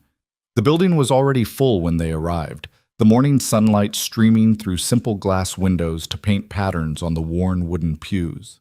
Claire felt eyes on them as they entered, felt the whispers that followed in their wake. News of last night's scene with Louise Hartwell had clearly spread, but Susan Hartley waved them over to sit with her family, and the simple gesture of welcome made Claire's throat tight. The service was traditional, hymns and prayers and a sermon about forgiveness that felt pointed given last night's events. Claire tried to focus on the minister's words, but her mind kept drifting to Cole's confession, to the way he'd looked at her in the lamplight, raw and honest and terrifying in his vulnerability. What did she want? That was the question that had kept her awake most of the night. She knew what she should want: safety, stability, independence. But what she actually wanted was far more complicated and dangerous. She wanted Cole, not just as a friend or protector, but as something more. She wanted his quiet strength, his gentle humor, his steadfast presence. She wanted to see him look at Rosie with that soft expression. She wanted more nights of easy conversation over coffee. She wanted a future, not just survival, but an actual life. The realization should have terrified her. Instead, it felt like taking the first full breath after months of slowly suffocating. After the service, Claire lingered in the churchyard while Rosie ran with Emma Patterson and some other children who'd finally warmed to her. True to his word, Cole waited by the gate, his wagon hitched and ready. Louise Hartwell swept past with her nose in the air, deliberately snubbing them both. Several other families did the same, their disapproval evident. But just as many stopped to greet Claire warmly, to welcome her properly to Red Haven, to tell her they were looking forward to their children being in her classroom. "Don't mind the Hartwells," an older woman said, patting Claire's arm. "Louise has been queen bee in this town for too long. Does her good to be reminded she's not the only woman who matters." Cole helped Claire and Rosie into the wagon, and they set off toward his ranch. The road wound through open grassland dotted with wildflowers, then climbed into foothills where pine trees stood like silent sentinels. Mountains rose in the distance, their peaks still dusted with snow even in late summer. "It's beautiful," Claire breathed, taking in the vast landscape. "It's home," Cole said simply. "I came out here 15 years ago with nothing but a horse and a dream. Bought this land cheap because everyone said it was too isolated, too hard to work. But I made it work." "With Sarah?" "The last 3 years, yes. She loved it here. Used to sit on the porch every evening and watch the sunset over the mountains." His voice was wistful rather than bitter. Said it was the most beautiful place on earth. They crested a hill, and there it was, Cole's ranch. The main house was larger than Claire had expected, a solid log structure with a covered porch and stone chimney. Outbuildings dotted the property: a barn, a chicken coop, a smokehouse, corrals for the horses. Everything was well maintained, the fences straight and strong, the buildings freshly chinked. This was no struggling homestead. This was a successful ranch, built by years of hard work and careful planning. Cole, this is... Claire couldn't find the words. It's wonderful. He pulled the wagon to a stop in front of the house, and for the first time since she'd met him, Cole looked almost shy. It's a lot for one person, too much really. I keep thinking I should sell it, move into town, but then I can't quite bring myself to let it go. Rosie was already scrambling down from the wagon, her eyes huge as she took in the animals in the corrals. Are those all your horses? Some are mine. Some I'm training for other folks. Cole lifted Claire down, his hands strong on her waist.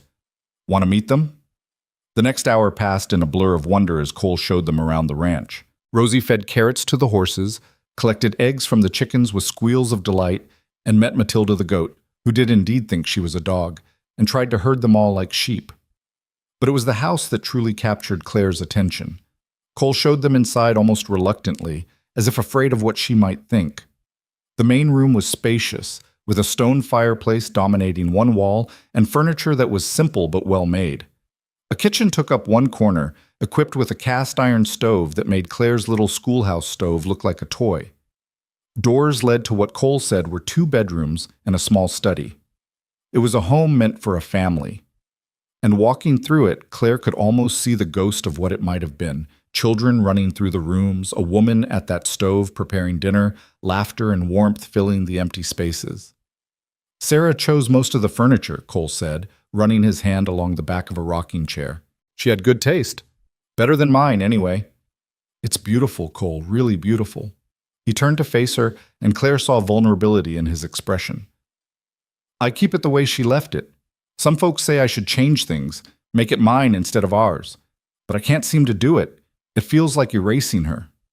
Claire moved closer, drawn by the pain in his voice. You don't have to erase someone to move forward. Their memory can exist alongside new things, new people. Can it? Cole's voice was rough. Because sometimes I feel like I'm betraying Sarah just by wanting to be happy again. Like I'm supposed to stay frozen in that moment when I lost her. Is that what she would have wanted? The question seemed to hit Cole like a physical blow. He was quiet for a long moment, staring at the rocking chair. No, Sarah would have kicked my ass for wasting 5 years being miserable. She believed in living every moment, squeezing every drop of joy out of life. A sad smile crossed his face. She used to say that grief was just love with nowhere to go, that the answer wasn't to stop loving, but to find new places to put it. She sounds like she was a wise woman. She was. Cole looked at Claire, and something in his expression made her breath catch. And I think she'd like you. I think she'd be glad that you and Rosie found your way here. Before Claire could respond, Rosie's voice rang out from the porch. Mama, Cole, come see! Matilda's trying to eat my dress! They rushed outside to find Rosie giggling hysterically while the goat tugged determinedly at her hem. Cole shooed Matilda away with practiced ease, and Rosie threw her arms around his waist. This is the best day ever, she announced. Can we come back, please? Cole looked at Claire over Rosie's head. You're welcome any time, both of you. They stayed for dinner, a simple meal of stew that Cole had simmering on the stove and biscuits he made with surprising competence. Rosie chattered non-stop about everything she'd seen, making elaborate plans to visit every week to help with the chickens. As the sun began to set, painting the mountains in shades of orange and gold, Claire stood on the porch watching the light show while Cole hitched the wagon for their return trip. Rosie had finally run out of energy and was dozing in the rocking chair, Matilda curled at her feet. She's had a good day, Claire said as Cole joined her. So have I. Cole leaned against the porch rail, his eyes on the sunset. It's been a long time since this house heard a child's laughter. I'd forgotten how good it sounds. Cole, about what you said last night. You don't have to say anything. Cole's voice was gentle. I know it's complicated. I know you're still grieving Richard, still trying to build a life here. I'm not asking you to rush into anything. What are you asking? Cole turned to face her, and in the dying light, his eyes were the color of storm clouds. I'm asking for a chance, to court you properly, to let this thing between us grow at whatever pace feels right. I'm asking you to trust me with your heart, even though I know how scary that is after losing someone you loved. Claire's eyes burned with unshed tears. I'm terrified, Cole. Terrified of caring about you and losing you. Terrified of letting Rosie get attached and having her heart broken. Terrified that I'm being selfish, wanting happiness when Richard's barely been gone a year. Love isn't selfish, Claire, and neither is moving forward. Cole reached out, his fingers ghosting along her jaw in a touch so gentle it made her want to weep. Richard would want you to be happy. Would want Rosie to grow up with joy instead of just grief. You honoring his memory doesn't mean you have to be alone forever. How do you know what I need to do? The words came out sharper than Claire intended, defensive walls rising against the truth of what he was saying. But Cole didn't flinch. Because I've been where you are. I've spent 5 years telling myself that being alone was honoring Sarah's memory, that moving on meant forgetting her. And all it did was make me half alive, going through motions without really living. He paused. Then I met you and Rosie, and suddenly I could breathe again. Suddenly there was a reason to fix up the porch, to gather extra eggs, to wake up in the morning with something that felt like hope. Cole, Claire's voice broke. I'm not asking you to forget Richard. I'm not asking you to stop grieving. I'm just asking you to let me stand beside you while you do, to let me help carry the weight until it gets easier to bear. Cole's hand dropped away from her face. And if you can't do that, if you need me to step back, I will. I'll still be your friend. I'll still keep my promise to Rosie, but I won't push for more than you're ready to give. Claire looked at this man who'd appeared in her life like an answered prayer, who'd defended her honor and fixed her steps and made her daughter laugh, who was offering her not just survival, but the possibility of happiness if she was brave enough to reach for it. Richard's voice echoed in her memory. Life's too short for fear, Claire. Take the chances that matter. She'd taken a chance on Richard once, defying her family to marry a carpenter. It had given her the best years of her life, even if they'd ended too soon. Maybe it was time to be brave again. All right, she whispered. Cole's eyes widened. All right? All right, you can court me. Properly, slowly, at whatever pace feels right. Claire took a shaky breath. But you have to understand, I come with complications. A daughter who needs stability, a teaching position I can't risk, a heart that's still healing from loss. And I can't make you any promises about where this will lead. I don't need promises. Cole's voice was rough with emotion. I just need a chance. He leaned down slowly, giving Claire plenty of time to pull away, and pressed his lips to her forehead. It was chaste, respectful, nothing that would scandalize even the most proper matron, but it sent warmth flooding through Claire's body, awakening parts of her she'd thought died with Richard. When Cole pulled back, his eyes were bright. Thank you for trusting me. Don't make me regret it, Claire said, trying for lightness even as her heart pounded. I'll do my damnedest not to. They woke Rosie gently and loaded her into the wagon for the ride back to town. The little girl dozed against Claire's side, worn out from excitement and fresh air. The sky had darkened to deep purple, stars beginning to emerge like scattered diamonds. Cole? Claire said softly, not wanting to wake Rosie. Yes? What happens now? How does proper courting work in Montana Territory? She heard the smile in his voice, even if she couldn't see it in the darkness. Well, I'll come by the schoolhouse regularly. We'll have dinners together, take walks, let people see us together. I'll bring flowers occasionally, though I'm not much good at romantic gestures. You brought food when we were hungry. You fixed things that were broken. You defended my honor in front of the whole town. Claire's voice was soft. I think you're better at romantic gestures than you know. Cole was quiet for a moment. Sarah used to say the same thing, that I showed love through action instead of words. I tried to get better at the words for her, but they never came easy. Actions are enough, Cole. Actions are more than enough. They rode in comfortable silence the rest of the way. When they reached the schoolhouse, Cole helped Claire carry the sleeping Rosie inside and lay her on the bed. He stood in the doorway, hat in hand, looking like he wanted to say something but couldn't find the words.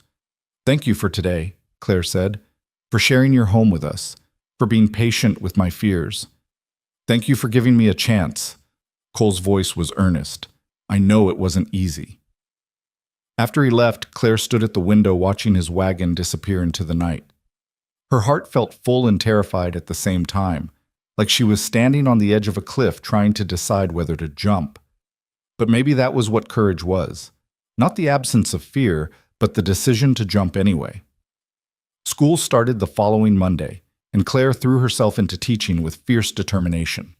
Her classroom filled with 23 students ranging from 6 to 14 years old, all with different needs and abilities.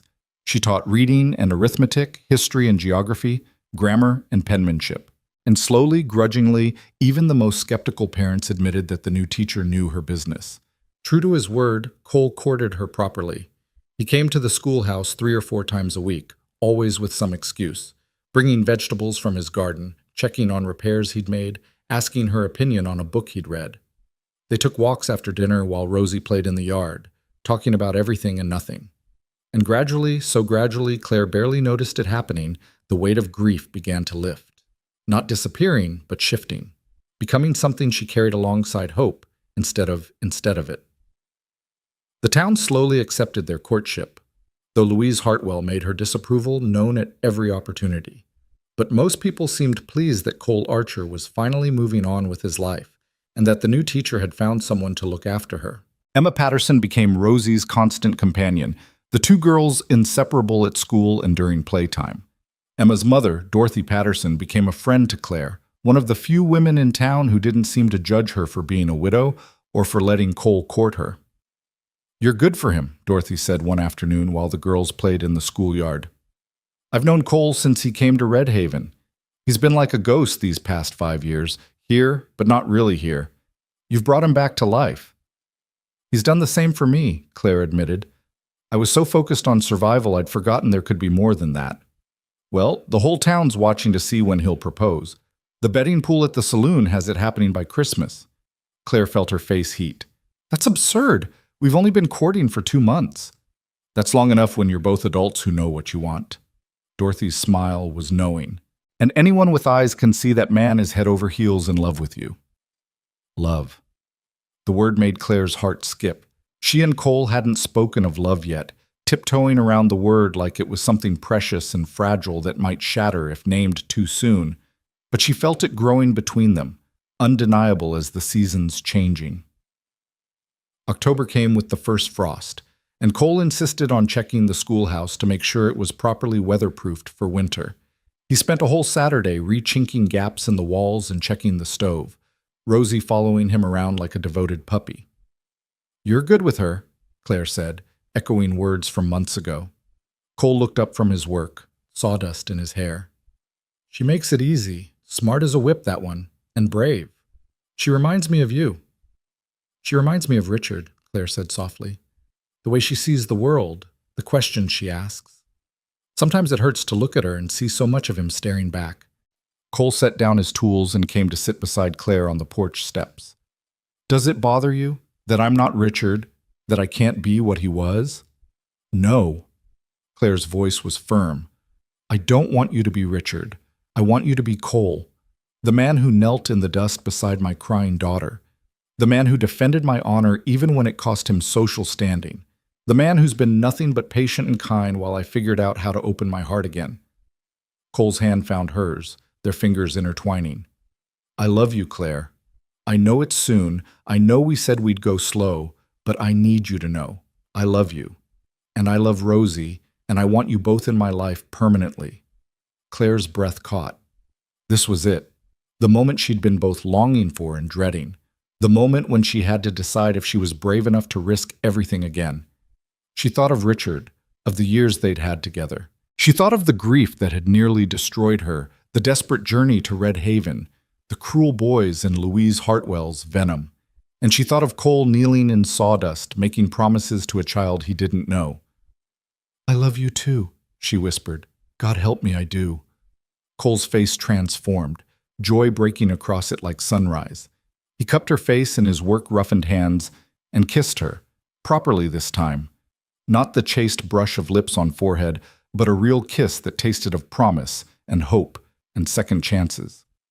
When they finally pulled apart, both breathing hard, Rosie's voice drifted from inside the schoolhouse. "Mama? Cole? I'm hungry. They looked at each other and laughed, the moment broken but not lost.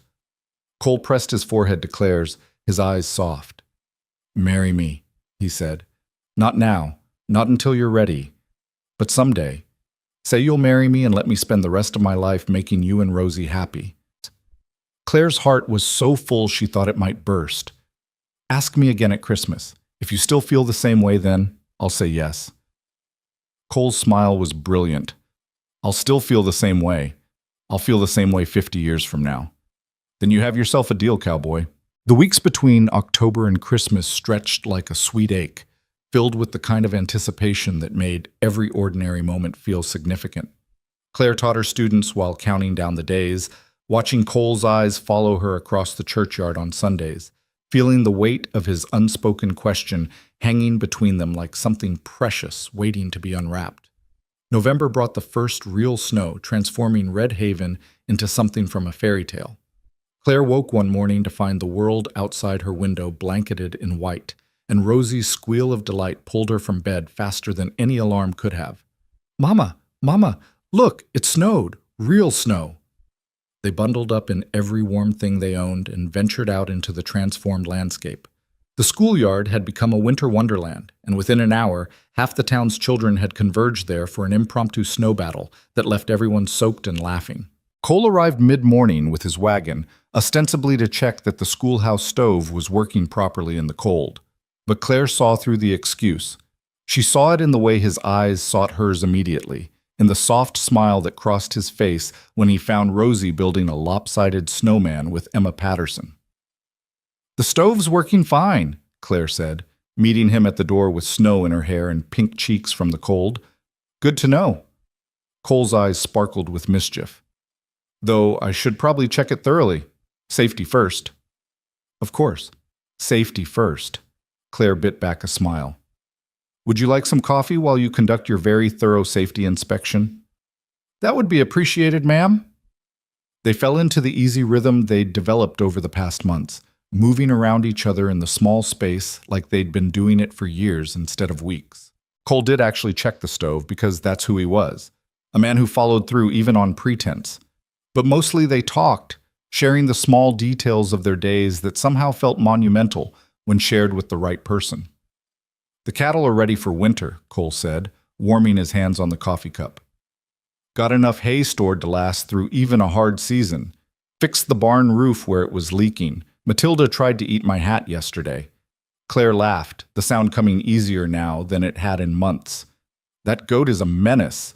She's lonely, keeps looking for Rosie whenever I'm doing chores. Cole's expression grew thoughtful. Actually, the whole ranch feels lonely without you two there. It's funny how quickly a place can go from feeling empty to feeling wrong without certain people in it. The weight of his words settled over Claire like a warm blanket.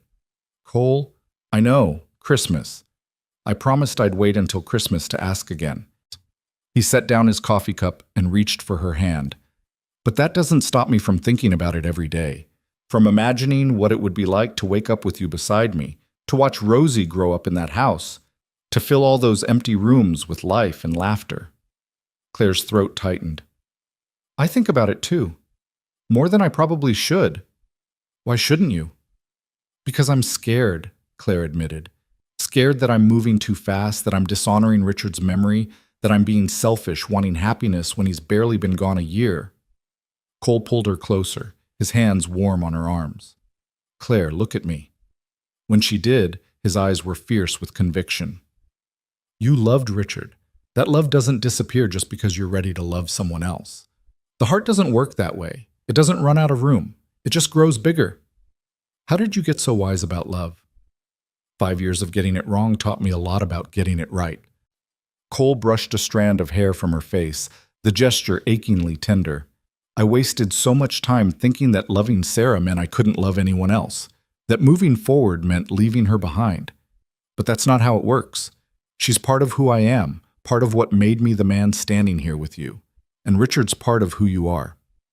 That doesn't change just because we're choosing to build something new together. Before Claire could respond, the door burst open and Rosie tumbled in, covered head to toe in snow and grinning like she'd discovered buried treasure. Mama, Cole, you have to come see. We built a snow fort and it's big enough for 3 whole people, and Emma says her mama will make hot chocolate if we come to the boarding house. Claire and Cole exchanged amused glances. I think we've been summoned, Claire said. They spent the afternoon at the Patterson boarding house, a sprawling building that somehow managed to feel cozy despite its size. Dorothy Patterson proved to be as warm as her hot chocolate, insisting they all stay for an early supper. The dining room filled with boarders and townspeople seeking refuge from the cold, and Claire found herself in the middle of genuine community for the first time since arriving in Red Haven. This was what she'd hoped for when she'd set out from St. Louis. Not just a job and a roof over her head, but a place to belong. A place where Rosie could grow up surrounded by good people, where they could put down roots deep enough to weather any storm. And sitting beside Cole at the long dining table, watching him patiently help Rosie cut her meat while carrying on 3 different conversations with the people around them, Claire felt something shift inside her. The last piece of fear crumbling away, leaving only certainty in its wake. She didn't need to wait until Christmas to know her answer. The thought stayed with her through the rest of November and into December. The town began preparing for Christmas with enthusiastic determination. Decorations appearing in shop windows, plans being made for a Christmas Eve service, and celebration in the church hall. Claire threw herself into helping her students prepare a Christmas pageant, grateful for the distraction from her racing thoughts. But Cole was there, always there, steady as the mountains on the horizon. He came to the schoolhouse to help build sets for the pageant. He brought wood without being asked as the temperatures dropped. He showed up at Sunday services and walked Claire and Rosie home afterward, their breath pluming in the cold air while Rosie chattered about everything and nothing.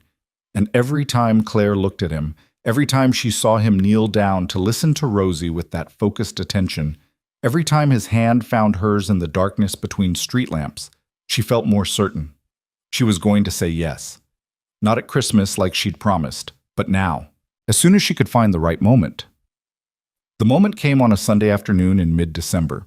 Cole had invited them to the ranch for the day, and they'd spent the morning helping him with chores. Rosie had appointed herself chief egg collector, taking her duties with solemn seriousness that made both adults hide smiles.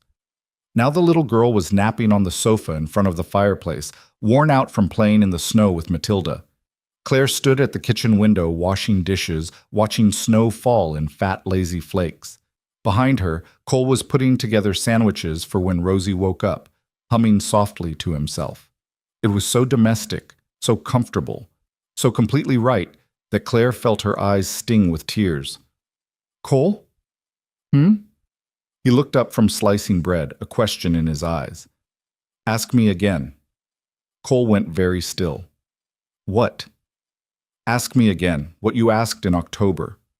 Claire's heart was pounding so hard she could hear it in her ears. I'm ready to answer. The bread knife clattered to the counter. Cole crossed the kitchen in 3 long strides, his eyes searching her face. Claire, are you sure? I can wait until Christmas like we agreed. I don't want to rush you. I'm sure. Claire's voice was steady despite her shaking hands. I've been sure for weeks.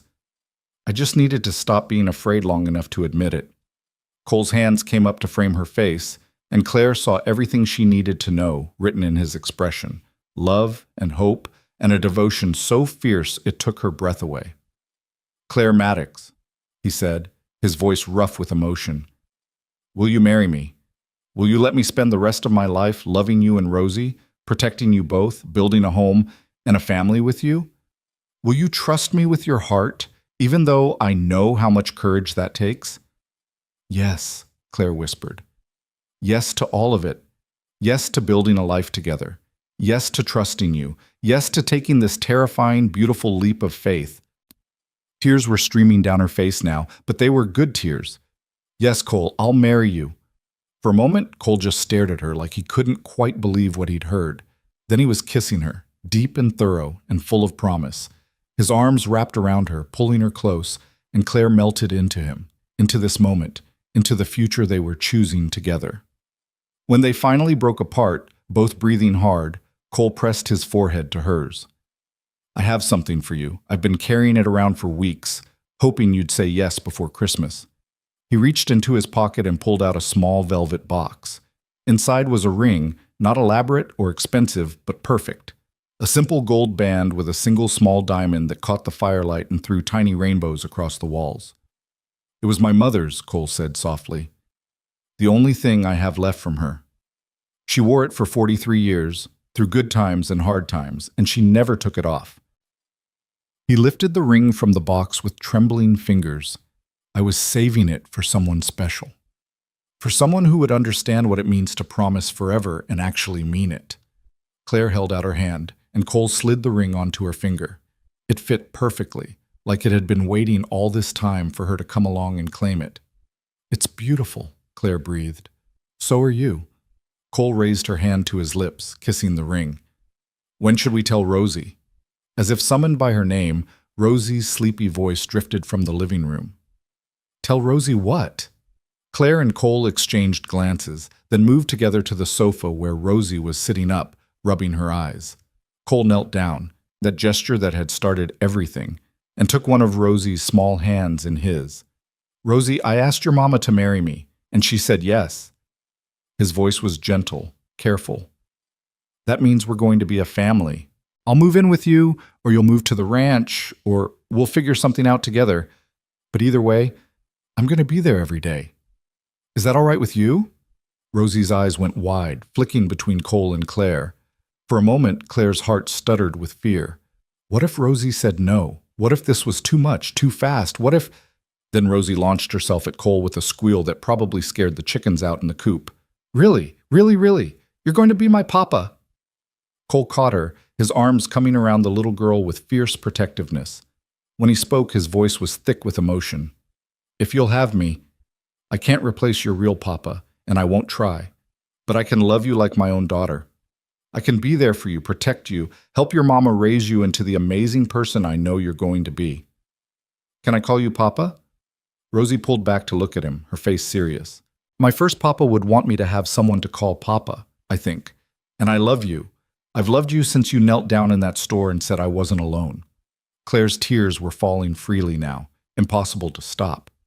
Cole's eyes were suspiciously bright as he nodded. I would be honored if you called me Papa. Rosie threw her arms around his neck again, and Cole looked up at Claire over her daughter's shoulder. The expression on his face was everything, love and gratitude and wonder that this was really happening. They spent the rest of the afternoon making plans. They'd marry on Christmas Eve, during the town celebration. It would be small and simple, just the minister and whoever wanted to attend. Then they'd move to the ranch. There was no question about that.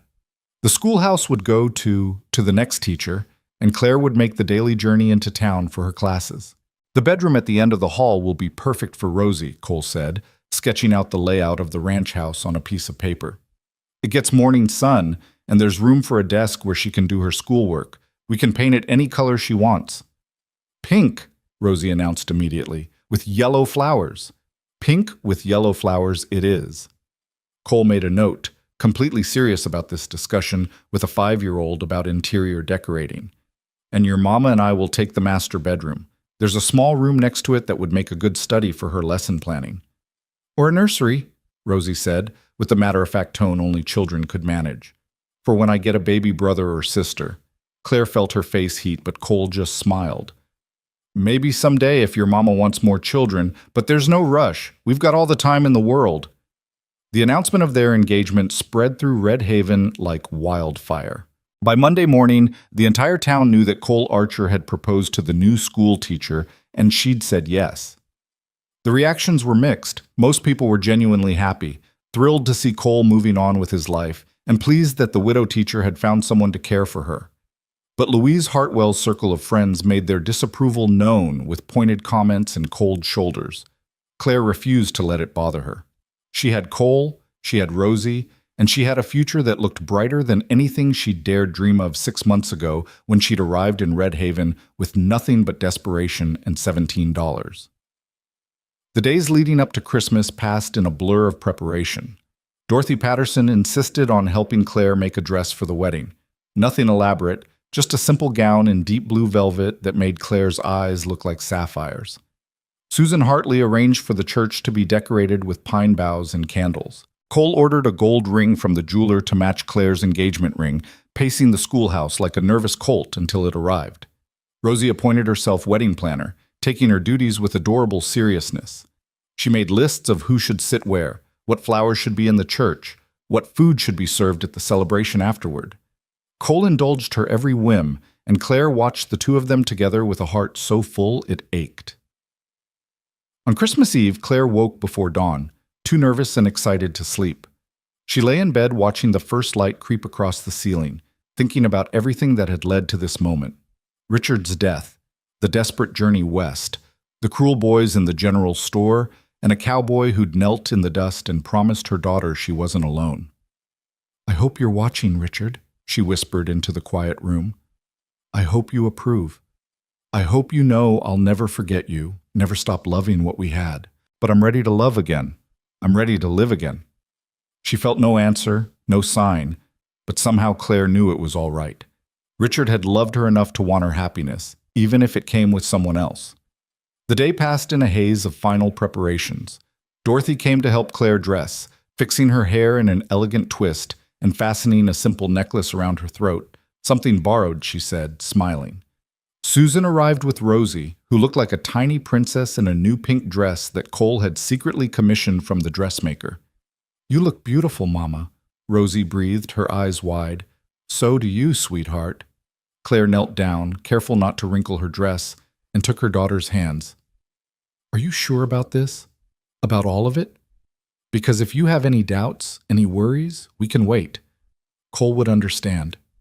Rosie's expression was wise beyond her years. "Mama, I'm sure. Cole makes you happy. He makes me happy. And Papa would want us to be happy." She squeezed Claire's hands. "We're not forgetting Papa. We're just making room for more love. That's what you always say, right? The heart doesn't run out of room?" Claire's tears threatened to ruin the light powder Dorothy had applied to her cheeks. "When did you get so smart?" "I learned from the best teacher in Montana Territory." Rosie's grin was impish. The church was packed when they arrived, every pew filled with townspeople who'd come to witness Cole Archer finally moving on with his life. Candles flickered in the windows, and pine boughs filled the air with their sharp, clean scent. The minister stood at the altar, his weathered face creased in a genuine smile. And there, at the front of the church, stood Cole. He wore his Sunday best, a dark suit that Claire had never seen before, his hair neatly combed, his boots polished to a shine. But it was his face that stopped her heart. The way his eyes found hers across the crowded church, the way his expression transformed from nervous anticipation to pure, undiluted joy. This was really happening. She was really going to marry this man, really going to build a life with him, really going to take this leap of faith into an unknown future. Dorothy squeezed her arm. "Ready?" Claire took a deep breath, then took Rosie's hand. "Ready." They walked down the aisle together, Claire, Rosie, and Dorothy, three women who'd found friendship and family in the most unexpected of places. Whispers followed them, but Claire ignored them all, her eyes locked on Cole's face. When they reached the altar, Cole knelt down one more time, meeting Rosie at eye level. "Thank you for trusting me with your mama, and with you. I promise I'll do my best to make you both happy." Rosie threw her arms around his neck, and half the church dabbed at their eyes. Then Cole stood and took Claire's hands in his, and the minister began the ceremony. The words washed over Claire like a benediction, promises about love and honor, about sickness and health, about all the days of their lives. And when the minister asked if she took Cole to be her husband, Claire's voice rang out clear and strong. "I do." Cole's hands tightened on hers when it was his turn. "I do. God help me. I do." "Then, by the power vested in me, by the territory of Montana, I now pronounce you husband and wife." The minister's smile was broad. "Cole, you may kiss your bride." Cole's hands came up to frame Claire's face, gentle and reverent, and he kissed her with a tenderness that promised a lifetime of such moments. The church erupted in applause, and when they broke apart, Claire saw tears streaming down Cole's face. "I love you," he whispered, just for her. "I'll love you until my last breath and beyond." "I love you too," Claire whispered back. Thank you for kneeling in the dust beside my daughter. Thank you for being patient. Thank you for teaching me that the heart always has room for more love." They turned to face the congregation as husband and wife, and Rosie squeezed between them, taking both their hands. The three of them walked back down that aisle together, and Claire felt Richard's presence like a blessing rather than a ghost. He was part of her past, part of what made her who she was. But Cole was her future, and that was all right. It was more than all right. It was exactly how it was supposed to be. The celebration in the church hall lasted long into the night. There was food and music and dancing, and for once even Louise Hartwell kept her disapproval to herself, cowed perhaps by the sheer joy radiating from the newlyweds. Cole danced with Claire until her feet hurt, then danced with Rosie, spinning her around until she shrieked with laughter. As midnight approached, they finally made their escape, climbing into Cole's wagon for the journey to the ranch. Rosie was already asleep between them, worn out from excitement. The snow had stopped, and the moon hung huge and bright over the mountains, turning everything silver. "Mrs. Archer," Cole said softly, trying out the name. "Mrs. Archer?" Claire repeated, tasting the words.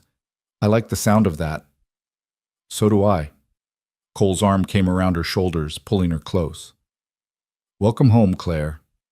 And looking at the ranch house rising out of the moonlit landscape, warm light glowing in the windows from the fire Cole had left burning, Claire realized he was right. She was home. Not just in a place, but with these people.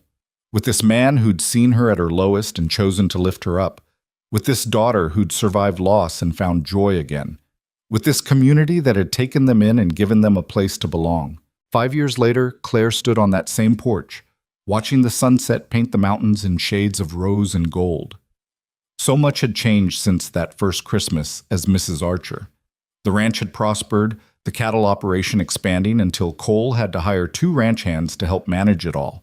Rosie had grown into a confident 10-year-old who could ride as well as any ranch hand and still maintained her position as chief egg collector, now with 2 younger siblings as her assistants. 3-year-old James, named for Richard James Maddox, a tribute that had made Claire weep when Cole suggested it, was currently trying to convince Matilda to pull him in a wagon. The goat was having none of it, but James's determination was legendary. And in Claire's arms, baby Sarah dozed contentedly, named for the woman whose memory had blessed this family rather than haunting it. Cole had suggested the name with tears in his eyes, and Claire had agreed immediately. It felt right, bringing these 2 parts of their lives together.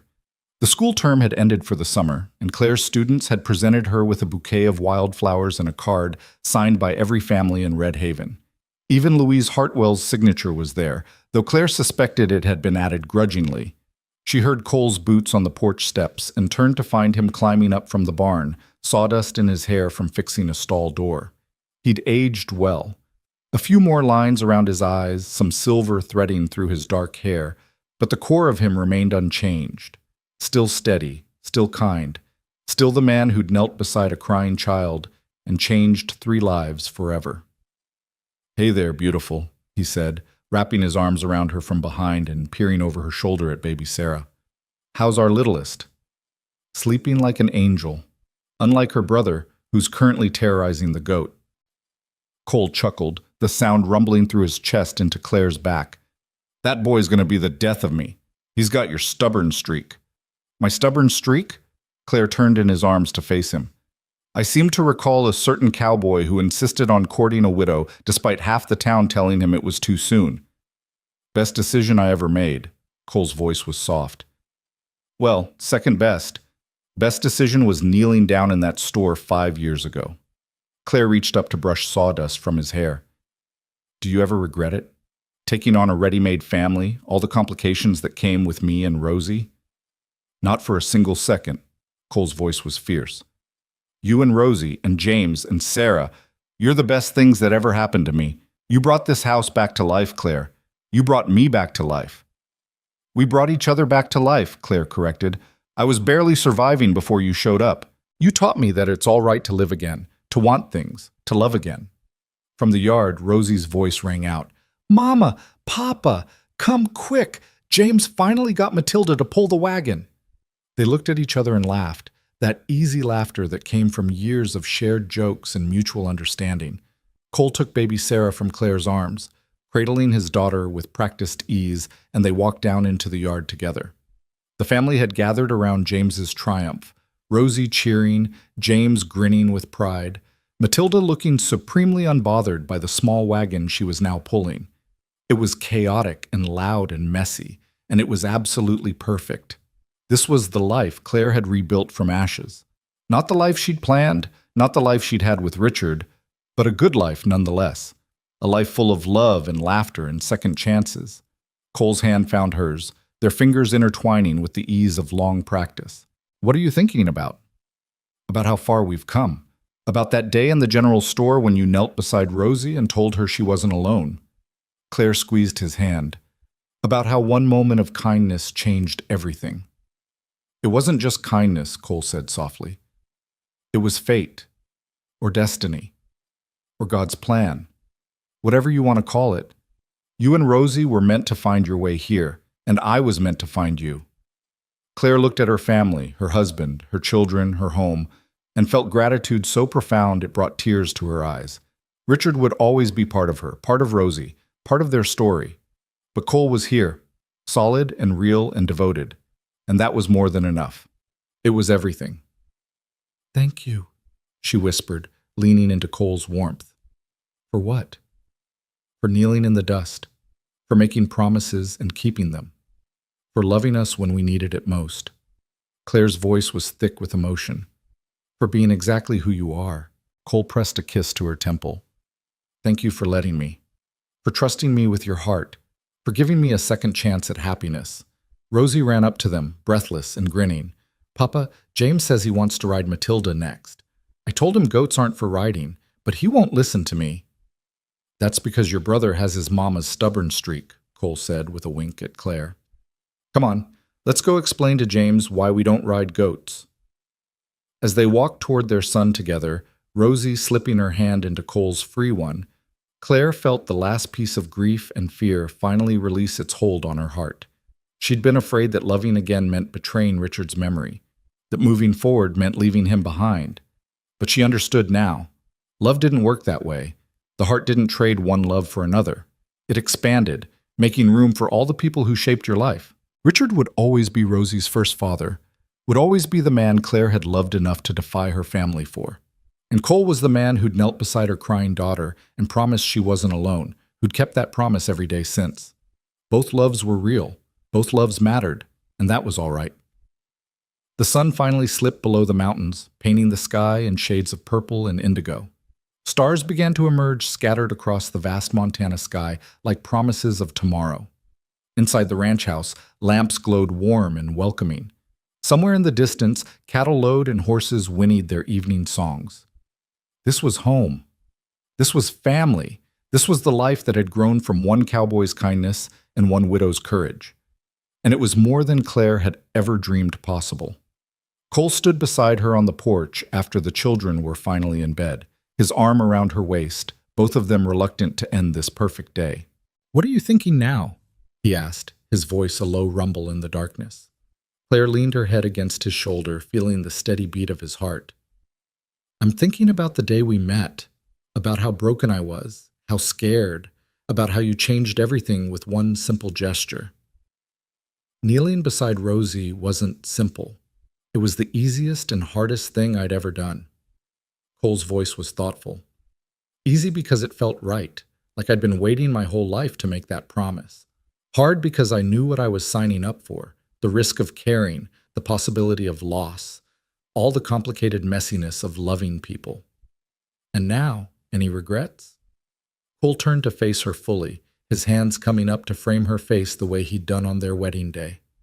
"My only regret is that I didn't meet you sooner, that we didn't have more years together. But I'll take what we have, today, tomorrow, and all the days after, and I'll be grateful for every single one." Claire's eyes stung with happy tears. "I love you, Cole Archer." "I love you too, Claire Archer." He kissed her softly, tenderly, with all the devotion of 5 years of marriage and a lifetime of promise still ahead. "Thank you for saying yes. Thank you for choosing this life with me. Thank you for giving me something worth saying yes to." They stood together on the porch under the stars, Two people who'd found each other in the midst of grief and built something beautiful from the broken pieces. Tomorrow would bring new challenges, new joys, new moments to treasure. But tonight, they had this: the quiet peace of a family safe and loved, a home filled with laughter and hope. And it all started with a cowboy who knelt in the dust and told a crying child she wasn't alone. She never was again.